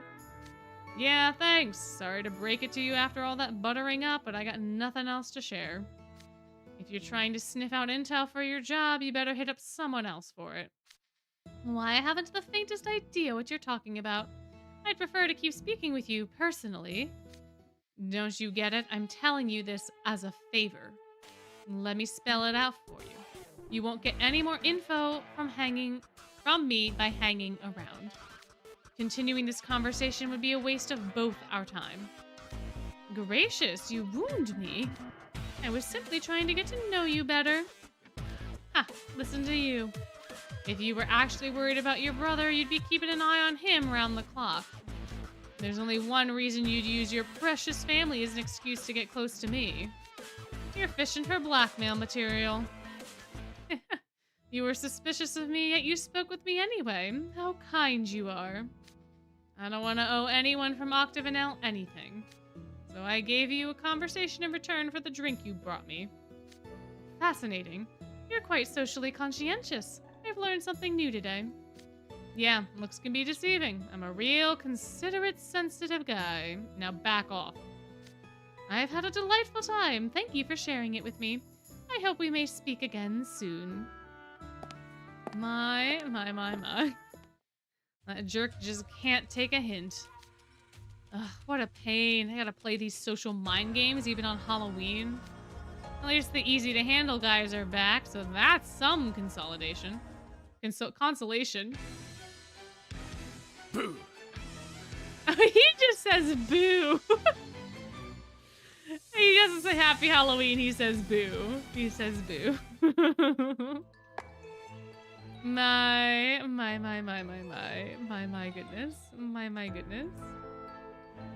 Ay. Now it's time for Ruggie. Ruggie Bucci. Where does he start, guys? Where do we think he starts? Where do we start? Where do we start? Where do we start? Oh, wow. Every table is packed end to end with food. Oh, food. Of course we'll start with food. Where else would we start? Fancy don't even begin to cover it. What do you think? A rather impressive party, is it not? Sure is. I'm drooling just looking at all of this. All the food's free, right? But of course, feast to your heart's content. Score! In that case, I'll dig right in. Where do I even start? Oh, they've got pumpkin carriage stew. I've always wanted to try that. Really? So you're familiar with the dish? It was on the special Halloween menu at a cafe where I used to work. They'd scoop out the insides of a pumpkin and fill it to the brim with stew. Carrying those things to the tables was a real workout. The dish was so popular they'd sell out every day, so I never got a chance to try it. I can now, though. Good thing today's Halloween, then. And how is it now that you've finally satisfied your curiosity? It's great! The pumpkin's sweet and fluffy texture pairs perfectly with the richness of the cream. I don't know if it's because I wanted one so bad when I worked at that place, but this is so much better than I imagined. All right, what's next? Oh, gummy bugs! I haven't had those in forever. So good. It's not Halloween without these little guys. Now that you mention it, they really do look like bugs. I've seen them at grocery stores during my travels, but I've never tried one. They're real popular in the Sunset Savannah and a total Halloween staple. You get a ton in every bag, so they're the perfect candy to hand out for trick-or-treaters. Good thing, too, because every year the neighborhood kids would turn up in droves at these rich people houses. So they bring back fond memories for you. Ruggie turning into Timon and Pumbaa, exactly. Exactly. Are you certain you want to fill up on sweets, though, Ruggie? This is the perfect opportunity for you to try more new dishes, like that stew. That was just a palate cleanser. I'm ready for the real meal now. Time to pile my plate high with veggies, meat, fish, anything and everything. This is the life. I'm eating everything I want, and there's so much more where that came from. You've got quite the healthy appetite. It's rather pleasant to watch you eat. You sure you don't want anything, Lilia? I'm having much more fun watching you youngsters dig in than I would eating myself. Come on, Lilia. You're still in school. No need to get all philosophical. My. Phew. Well, that covers everything on this table. It appears you were already familiar with most of these dishes. You took a single serving of each one, but that was still a lot of food. Surely you must be getting full by now. Oh, Lilia, you don't know me very well, do you? No. This is nowhere near enough to fill me up. I've seen people carrying dishes that weren't on this table, so it's time to move on and conquer the entire spread. Oh, goodness, you might actually surpass Sebek, and he's known throughout Briar Valley for his gargantuan appetite. I think I'll stick with you until you've had your fill. Your culinary adventure intrigues me. Well, time to kick off round 2 with this all-you-can-eat Halloween party. Gosh, this one makes me so hungry every single time that I read it. There's just too many good foods that Ruggie talks about. There's too many. There's giving Azul a heart attack. I mean, yeah. I think rather than heart attack, I think Azul is just flooded with jealousy. I think Azul is like, I wish I could eat that many calories. Well, time to kick off round 2 of this all-you-can-eat Halloween party. Go for it. I think I'll start with the table Riddle's at. Hey, Riddle. Nice work today. What you eating? Ah, hello, Ruggie. I'm just having some spaghetti and meatballs. Classic. Reminds me of the Starry Night spaghetti story. Starry Night spaghetti? This looks like regular pasta to me. Does it have some sort of special seasoning? Nah, it's just pasta with tomato sauce and a bunch of meatballs. What do spaghetti and meatballs have to do with Starry Nights? Feels incongruous to me. Okay, so I heard this story at a restaurant I used to work at. Long ago, there was a little restaurant in a certain city where 2 dogs came to eat. The owner set them up on this swank outdoor patio where they could see the stars and gave them a heaping plate of spaghetti and meatballs. And then, next thing you know, sharing that spaghetti brought the 2 doggos closer than ever before. People got wind of the story and started saying that sharing spaghetti and meatballs with someone outside would lead to true love. So now restaurants call the dish Starry Night Spaghetti. It's a popular menu item. Oh, I've never heard that story before. Perhaps I should share a plate with someone later. Well, I'm keeping mine all to myself, so none of that matters to me. Nothing beats biting into a big old meatball. Let's see, what to try next? Check out what Trey's got. That's rose jelly roll. The Queendom of Rose is famous for them. You really know your sweets. Don't these have a great rose flavor? I would sure hope so, given that they are called rose jelly rolls. Although I will also say I have a big gripe against roll cakes. I hate roll cakes. I hate roll cakes with a burning passion. There's too much of filling in roll cakes. I just want the cake part. I don't really want the filling part. But it's like every single bite you have, it just tastes like icing. It doesn't taste like cake. I hate them. I hate them so much. If they were filled with jelly, I might not hate them as much. I'm assuming that's what this is. It's a roll cake with like some jelly in the middle. Totally. I had one once when I was working a special event at a department store. On my way out after wrapping up, I got to partake in some of the food they were throwing away. Bold move. I gotta say, I'm impressed with how much you Queendom of Roses people eat flowers. Yeah, no, U-Log's not a vibe. Not a vibe. Cream, if it's like a pudding. If it's like a pudding, that's fine. But like, if it's icing, if it's like the, like a non-pudding cream, because sometimes the cream's not like, you know what I mean, right?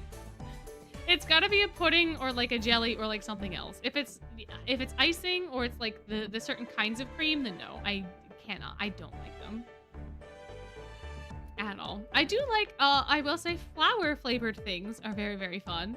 I would not mind this rose cake if, you know, again, if it was jelly inside and not whatchamacallit, icing. I dine on dandelions every now and then myself. It's nice that we have something in common.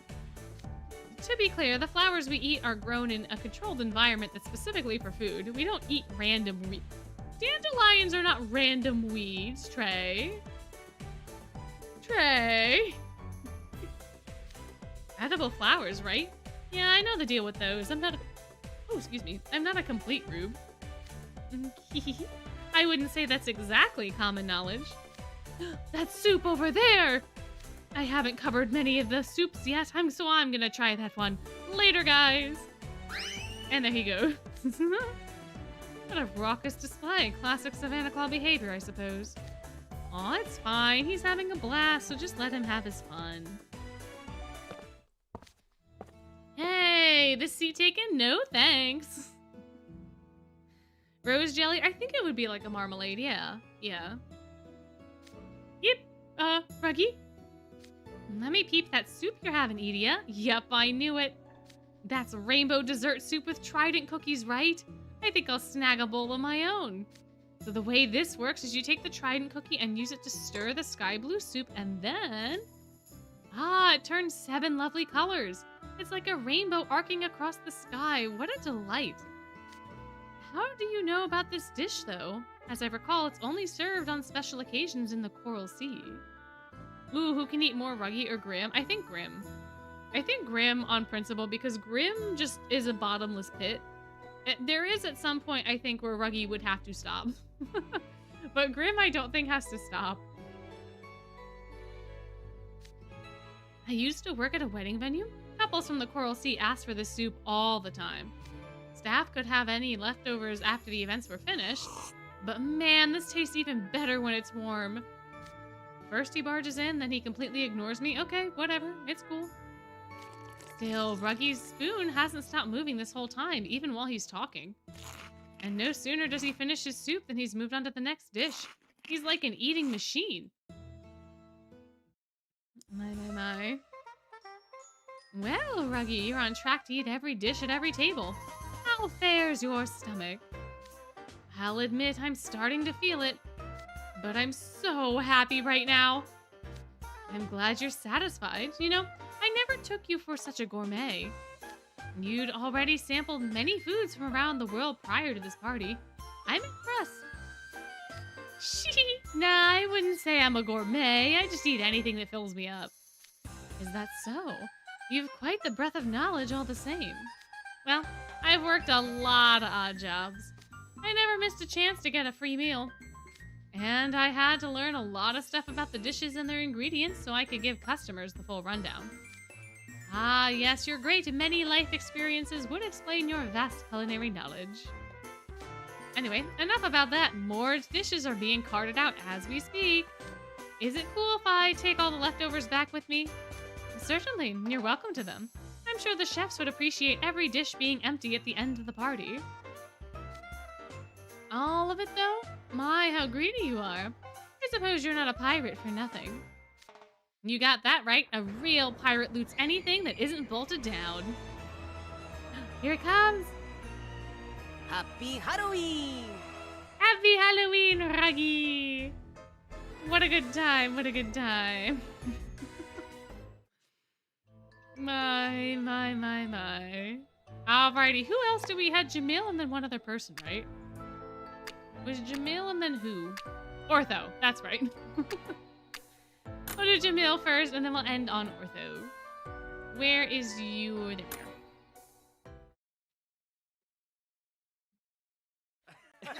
Show me the ropes, Jamil. Show me the ropes. They've been playing a lot of classical waltzes.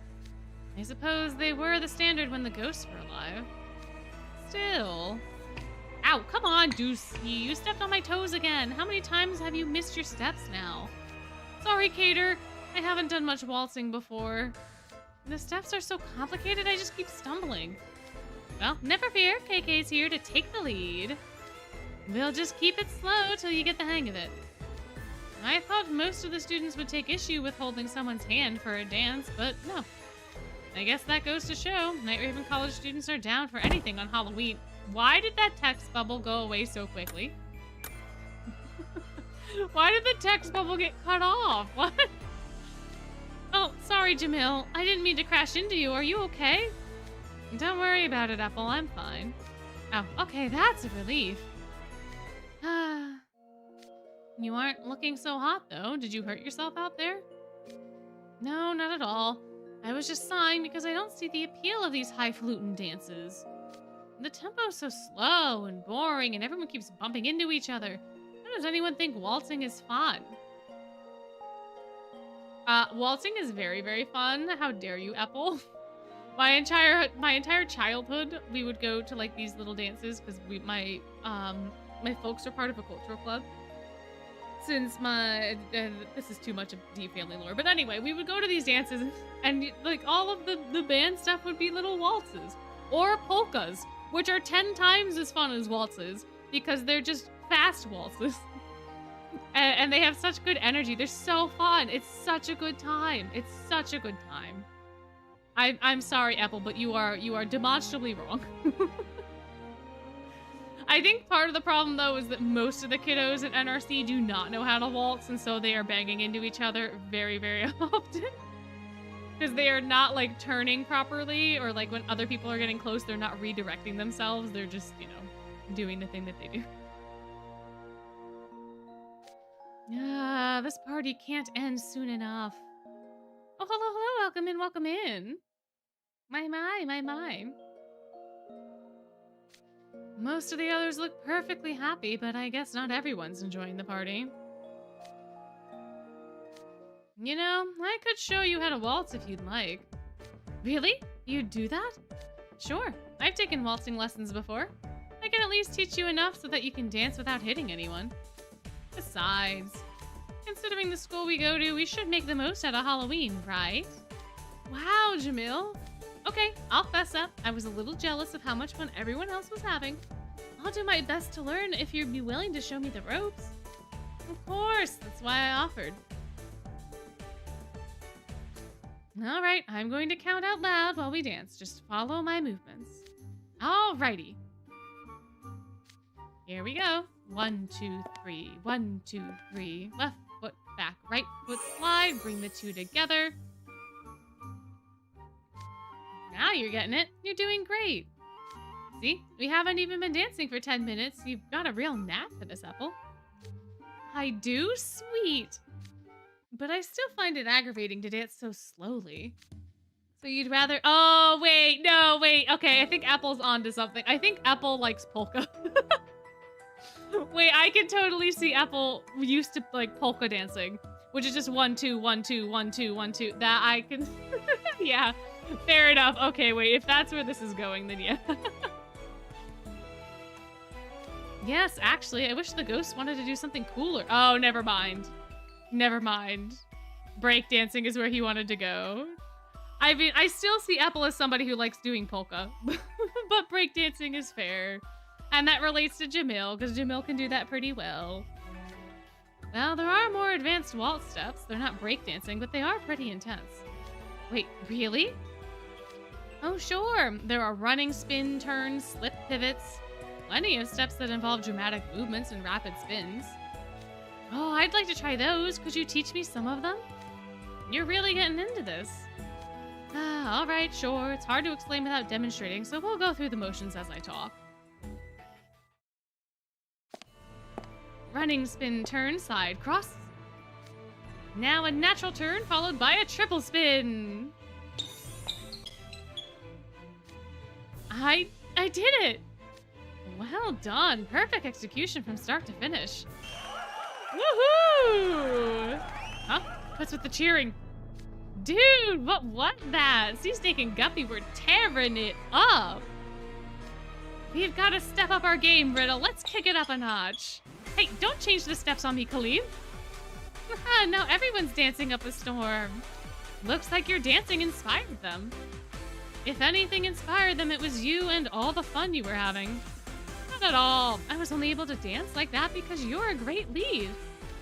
You're giving me far too much credit. You helped make dancing so much easier for me. Now I see why people enjoy waltzing. Thank you so much for showing me the ropes. You're very welcome. I'm glad your house warden didn't end on a Halloween, not house warden. Oh my gosh.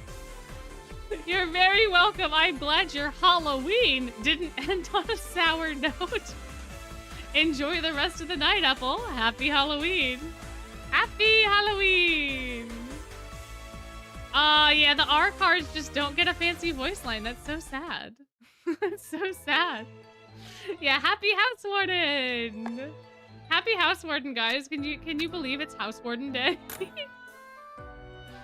Oh my! Happy House Warden Day, guys.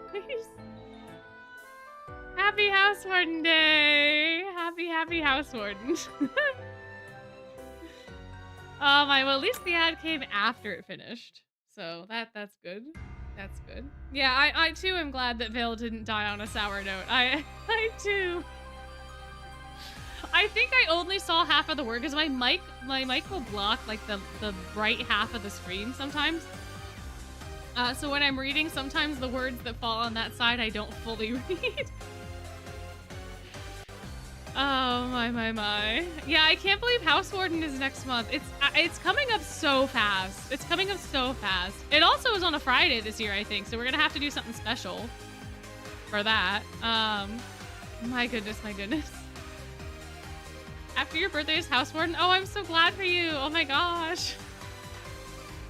Oh, that's so fun. Happy Halloween, Kaleem Alasim. Oh, hi, Ortho. Happy Halloween. Are you having a good time? Yes, very much so. It's fun dancing to the music. And I love the way the disco ball lights up in the room when it spins. I could watch it all day. I guess it's true that... What? Scintillant lighting, whether reflective or illuminative, can have mood-enhancing effects. Yeah, me too, Kaleem. Me too. Please, ask the questions. I don't know what this means. Please, pretty please. Scinta what now? In simpler terms, sparkly lights make people feel good. Thank you. Thank you for dumbing it down. Thank you. You are right. Sparkly lights make people feel good. Absolutely. Oh, I get you. Does that mean a disco ball would make our regular parties more exciting too? It's entirely possible. I like the sound of that. I'm gonna put a big flashy disco ball in the Scarabia lounge. Wait, what? I think Scarabia's interior is flashy enough as it is. Our current lounge is great, sure, but people get bored of things always being the same, right? I don't want that to happen, so I'll remodel the lounge to accommodate a disco ball. You're gonna change the whole room? That's a bold idea. What are you thinking of doing? I'd start with the walls, of course. Excuse me. What if I lined them with mirrors to reflect the light? Then we get maximum sparkle. If you want to diffuse and reflect light, glass cubes would be better from an optic standpoint. Hey, you know your stuff, Ortho. Okay, I'll go with glass cubes for the walls. Next, Kaleem, I've got your dinner. It's already been tested for poison. Is something going on? You seem rather excited. Kaleem Alasim says he wants to install a disco ball in the Scarabia lounge. What? Where did this come from? I'll line the walls top to bottom with glass cubes. Oh, and cover all the couches and cushions in sequins. I'm gonna bedazzle it all. That'll make it sparkly and fun. Our parties will be the most exciting events on campus, guaranteed. Kaleem is just going down the cover everything in glitter route. Kaleem was like, oh, sparkles make people happy. Let's just put glitter everywhere. Wait, slow down.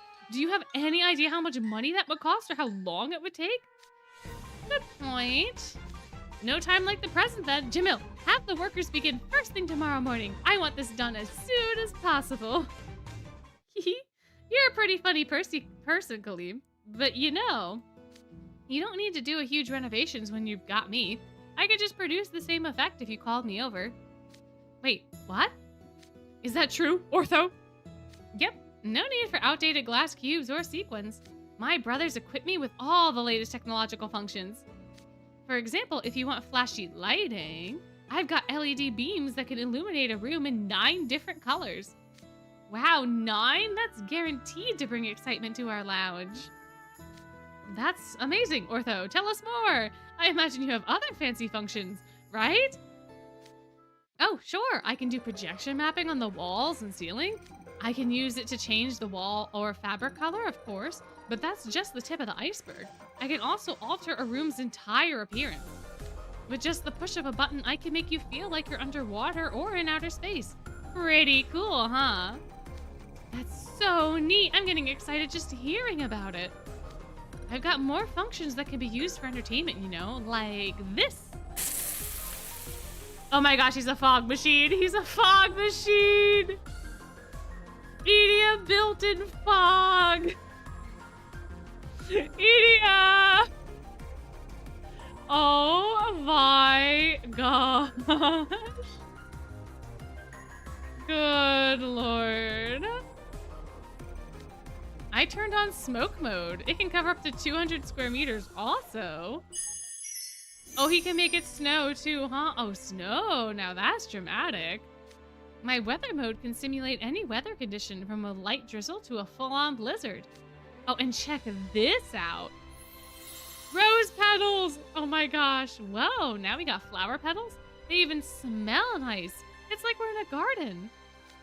This is my 4D mode. It provides not only visual and auditory ambiance, but olfactory immersion too. This is incredible. Who knew one person could create such extraordinary productions? I can't get over it. Wow, it's not every day Jamil gets this excited. You're really good at hyping people up, Ortho. If you were a Scarabia student, I'd appoint you as Minister of Parties. Really? Me? Well, yeah, that stuff's definitely more amazing than a disco ball. With you around, I could throw tons of exciting parties without any renovations. Say, Ortho, would you come to our next party? I'd love to show the other Scarabia students everything you can do. Oh, wow. You're actually inviting me? I'd love to go. I'll make sure my battery's fully charged so I don't run out during the party. Perfect. We'd better come up with something that Ortho will enjoy too, right, Jamil? Absolutely. Ortho just saved our dorm from your random he's our esteemed guest. He deserves the best party we can throw. I'm glad the tech I had installed for Halloween is going over so well. I'll start preparing as soon as this party's over. I've got to come up with some ideas that'll really knock your socks off. I'll make it the flashiest, sparkliest party you've ever seen. You can count on that. Sounds great. Aww, little baby Ortho. Little baby Ortho. What a good kid. What a good kid. I think that's all the vignettes I have that are related to Spectral Soiree. Because I'm pretty sure Malleus and Lilia's are both tied to the first event, I think. Same with Kaleem, same with Azul, same with Jack. Same with Deuce and Cater, and I don't have Riddle. Rolo and Ernesto are different. Crowley and Grim are different. Yeah, I can't remember. I can't remember if I'll go through and see if either Lilia's or Malleus's are at the party, and if they're not, then we'll just skip them. Oh, okay, never mind. I do remember what this one is. I think Malleus's is also not at the party. If I remember correctly. I remember what Lilia's is now. I don't think this one is either. I don't think that one is either. So yeah, so those are both tied to that other event. So I think we went over them last time. But yeah, so that is all of the relevant information that I have in my possession regarding this event. Huzzah! Huzzah, huzzah, we did it! And we still have so much time to spare. My, oh my, oh my. Goodness, goodness. Well, I guess we could do more lessons in chatting. We could chat a little bit more. We could just chat and talk and all these sorts of things that we do. Oh, that's not what I wanted. I wanted to go back to normal lessons so I could take them with Ernesto. Or, anyone want to order a pizza?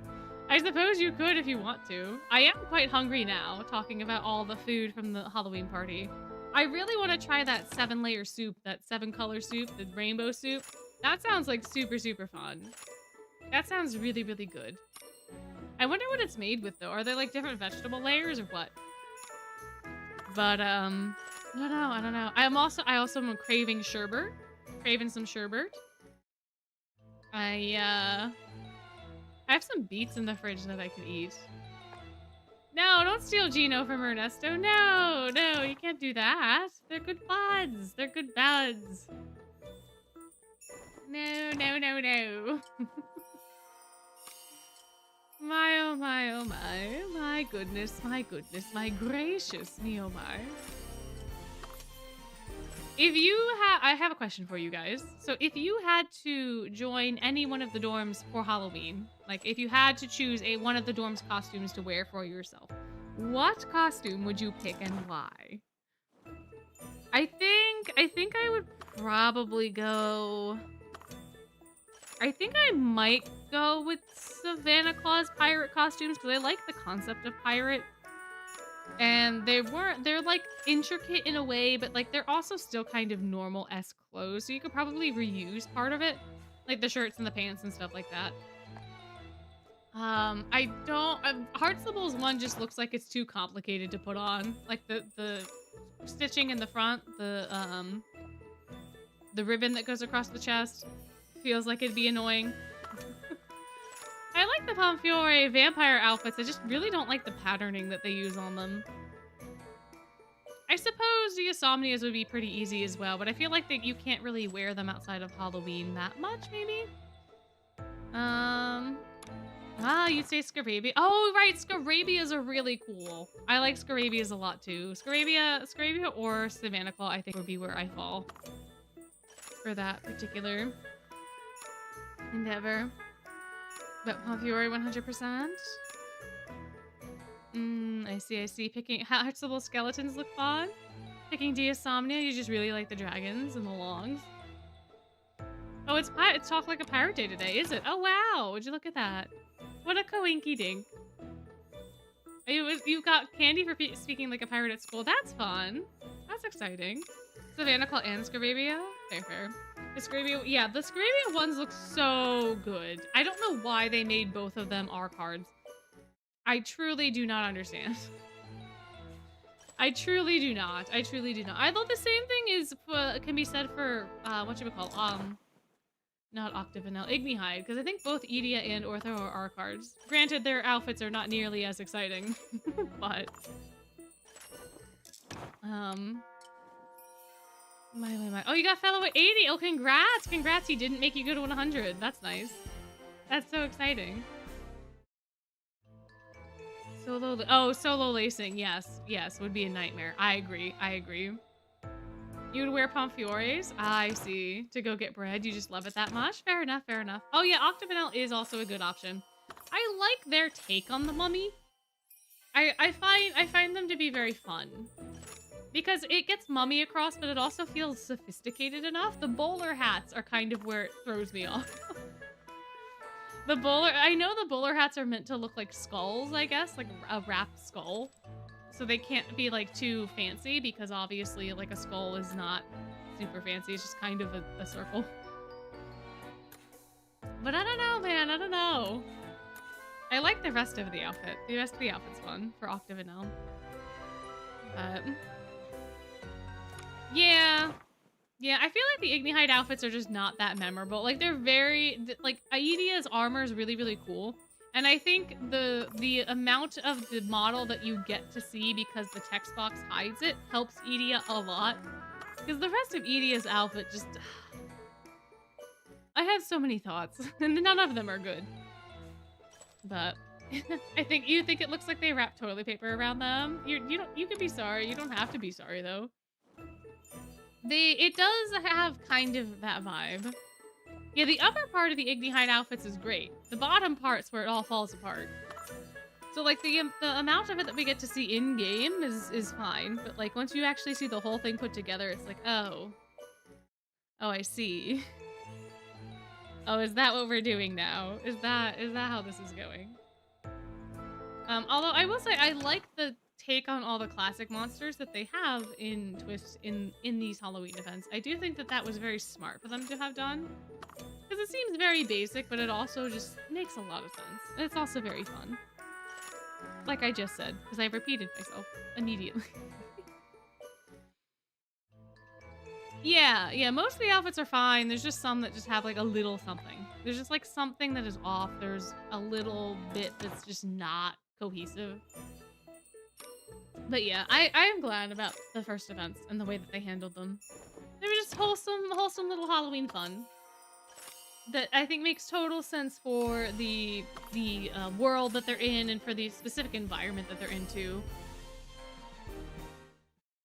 But because all the other events have like have gotten an excuse to like put them somewhere else.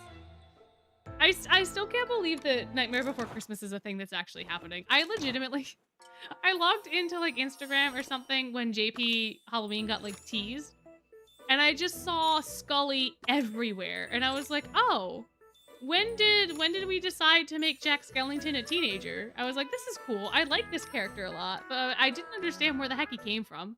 Because, okay, yeah, but not JP content, but Scully is okay, at least in the, because, okay. Upcoming cards that have not been released yet, upcoming story content that has not been released yet, and upcoming events outside of the Nightmare Before Christmas one. We can talk about Nightmare Before Christmas because it's literally going to be here in like 2 weeks. But we cannot talk about the actual plot. We cannot talk about Scully's actual character, but we can mention that Scully exists, and we can mention that Nightmare Before Christmas exists, because at this point, it is almost impossible for me to regulate people talking about. But like certain cards, certain sets, any story content that hasn't come to EN, those sorts of stuff we cannot talk about. That sort of stuff. Scully's fine. You can talk about Scully. Just don't tell me too much about Scully because I don't know anything about him. And I don't want to know anything about me because I want to discover him on my own. But talking about his design and stuff like that's fine. Like, it's okay. I feel like at this point, almost everyone that knows about Twist knows that he is coming. But yeah, so I'm very curious to see what the Halloween will be. I don't know. Oh, there's a ship? Yeah, I'm sure there's many ships with Scully. I heard that he's a gentleman. I don't know if that's going to turn out to be true. I have no idea. I have no idea. Yeah, I am also glad that I don't have any... I have no idea what's happening in the plot. I have no idea what's going to be happening in the plot. All I know is that Scully exists. And then I think some of the Nightmare Before Christmas characters also exist because we're in the book like we were with Stitch, so I think they're also there. Because I happened to see a groovy art that I shouldn't have seen that includes some folks. But, oh, he has a blush animation too. Oh my. Non-ironically would say Milady. Oh no. Oh dear. Oh, he's mostly shipped with Sebek? Oh. Oh, I had no idea that was a thing. Oh, that's wild to me. Oh, that's absolutely wild to me. I would not have anticipated that. Now I'm even more curious. Now I can't wait even more to see. They make it lost in the book makes you sad because of the way that Stitch was. Yeah. The way that they ended Stitch was not great. Scully is 6'5". Okay. He's just a little tall. He's a little extra tall. That's all. My. All right. Well, now I'm even more excited to see what their interactions are like.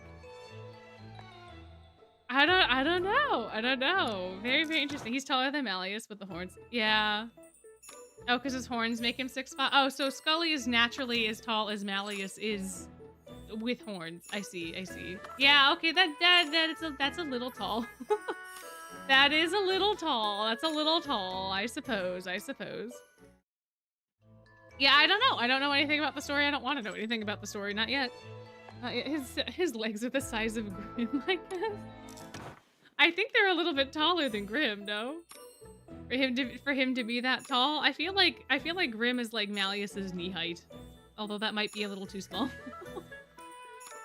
Sebek needs a tall, happy man to bring him to his parents, I guess. I get his legs are the size of multiple Grims. That's what I imagined. For him, because he's like Jack Skellington is freakishly tall, and if Scully is basically Jack Skellington, then you know that is fair. It's like 6 Grims tall, perhaps. The book says that Grim is knee height. That's how I've always imagined him being. I've always imagined him being around there. I think it does mention his height. I don't remember off the top of my head either. But that's about like where I place him. He can't be too tall because then I feel like he's not as cute.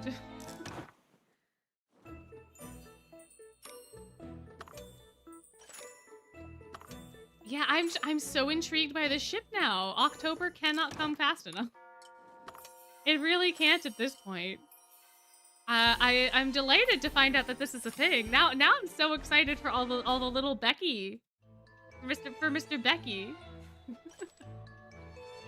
I can't wait. I can't wait. Oh, it's gonna be so fun. Oh, so therefore Scully is 6 toddlers tall. Fair. How I feel about the design? I think it's cool. I think it's really cool. I legitimately thought that it was just a fan character when he got released, because I didn't see any of like the twist trailer stuff. I only saw Scully on Instagram, like all sorts of fan art of Scully. And I was like, I don't know why Nightmare Before Christmas is having this moment, but go off, I guess. And I thought it was like a fan character that then other people fell in love with that then became super popular. I didn't realize it was like an actual character for an actual thing. Oh, good night, good night. Thank you for coming and hanging out. He called him reskinned Onceler for so long. That's hilarious. That's absolutely hilarious. I love that. I love that. I love that so much. Oh my gosh. But yeah, so I like his design. I think he looks cool. I am a little sad that he is similar to Gojo in design. Although I never made that connection until now. Until people started talking about how he is Gojo, and now I can't unsee it, and it makes me sad. But I do like his little crown of things. I like his suit being as fun as it is, you know, all that sort of stuff. But yeah, it's a wonderful time. It's a wonderful time. Your friend won't let you watch Jujutsu Kaisen? It's fine. It's fine. I've only watched like the first season. It's a fine enough show. It is kind of very stereotypical for the genre that it's in, but like, I don't know. Oh, the fact that Scully came out during the height of Jujutsu Kaisen made it amazing. Yeah, I guess. Yeah, it's the glasses and the hair color, right? I feel like that's pretty much the Gojo comparison, and that they're both kind of tall, I guess. Maybe. Supposedly. Possibly. Nah, I don't know. I don't know, man. I don't know. But what I do know is I think it is probably time for stream to end tonight. It's a little early, I think, compared to normal, but we went through so much of the story content, and as much as I like talking about Scully, the man for which I have zero context. Oh, you know what we could do? We could do some shop boxes. I have a lot of lesson tokens. We could do some shop boxes. We could see if I can get another key at a train real quick. But then it'll be stream over. But then it will be the end. Then it will be time. We'll just do a couple of these. Because I'm curious, and I also kind of want thaw marks. And what better way to get thaw marks than to have Train give them to me? See, look, he gave me 20,000 right after that. And star shards, love those, love those. I would really like a key, but I'll take thaw marks and star shards. I will take those any days of the week. Any days of the week. Absolutely, absolutely. Fantastic, fantastic. And one more. Okay, fine. Okay, fine, Train, fine. All right. Well, thank you all so much for coming and hanging out. Please do remember to come back tomorrow night for our community night. We are going to be going through all of the lovely presentations that everyone has submitted. That chose to submit, of course. It's gonna be fun. It's gonna be great. It's gonna be so fun. So great. I'm very excited to see what y'all actually made. Ernesto, stop giving side eye. It's fine. And if you have any questions for me, I am doing an AMA. So if you have questions, just make sure that you put them in that community post from yesterday. So that way I have them all in one place. If that is of interest to you, if you have questions you want me to answer that are non-Scully related, I suppose. Ernesto, stop being angry. Stop it. Yeah, Ernesto doesn't want you to ask me any questions, and Ernesto doesn't want you to come to the community stream, which means that you absolutely must do both. There it is. See, now he agrees with me. You have to come to both. You have to do both. It's a non-negotiable. We have all agreed. But yeah, that is it. So come hang out tomorrow. Maybe ask me a question if you want to. And we'll do more fun things next week as well. So, until we meet again, if you are going to sleep, have a good sleep. If you are having a day, have a good day. And I will see you, hopefully, tomorrow. Night's blessings. Bye-bye.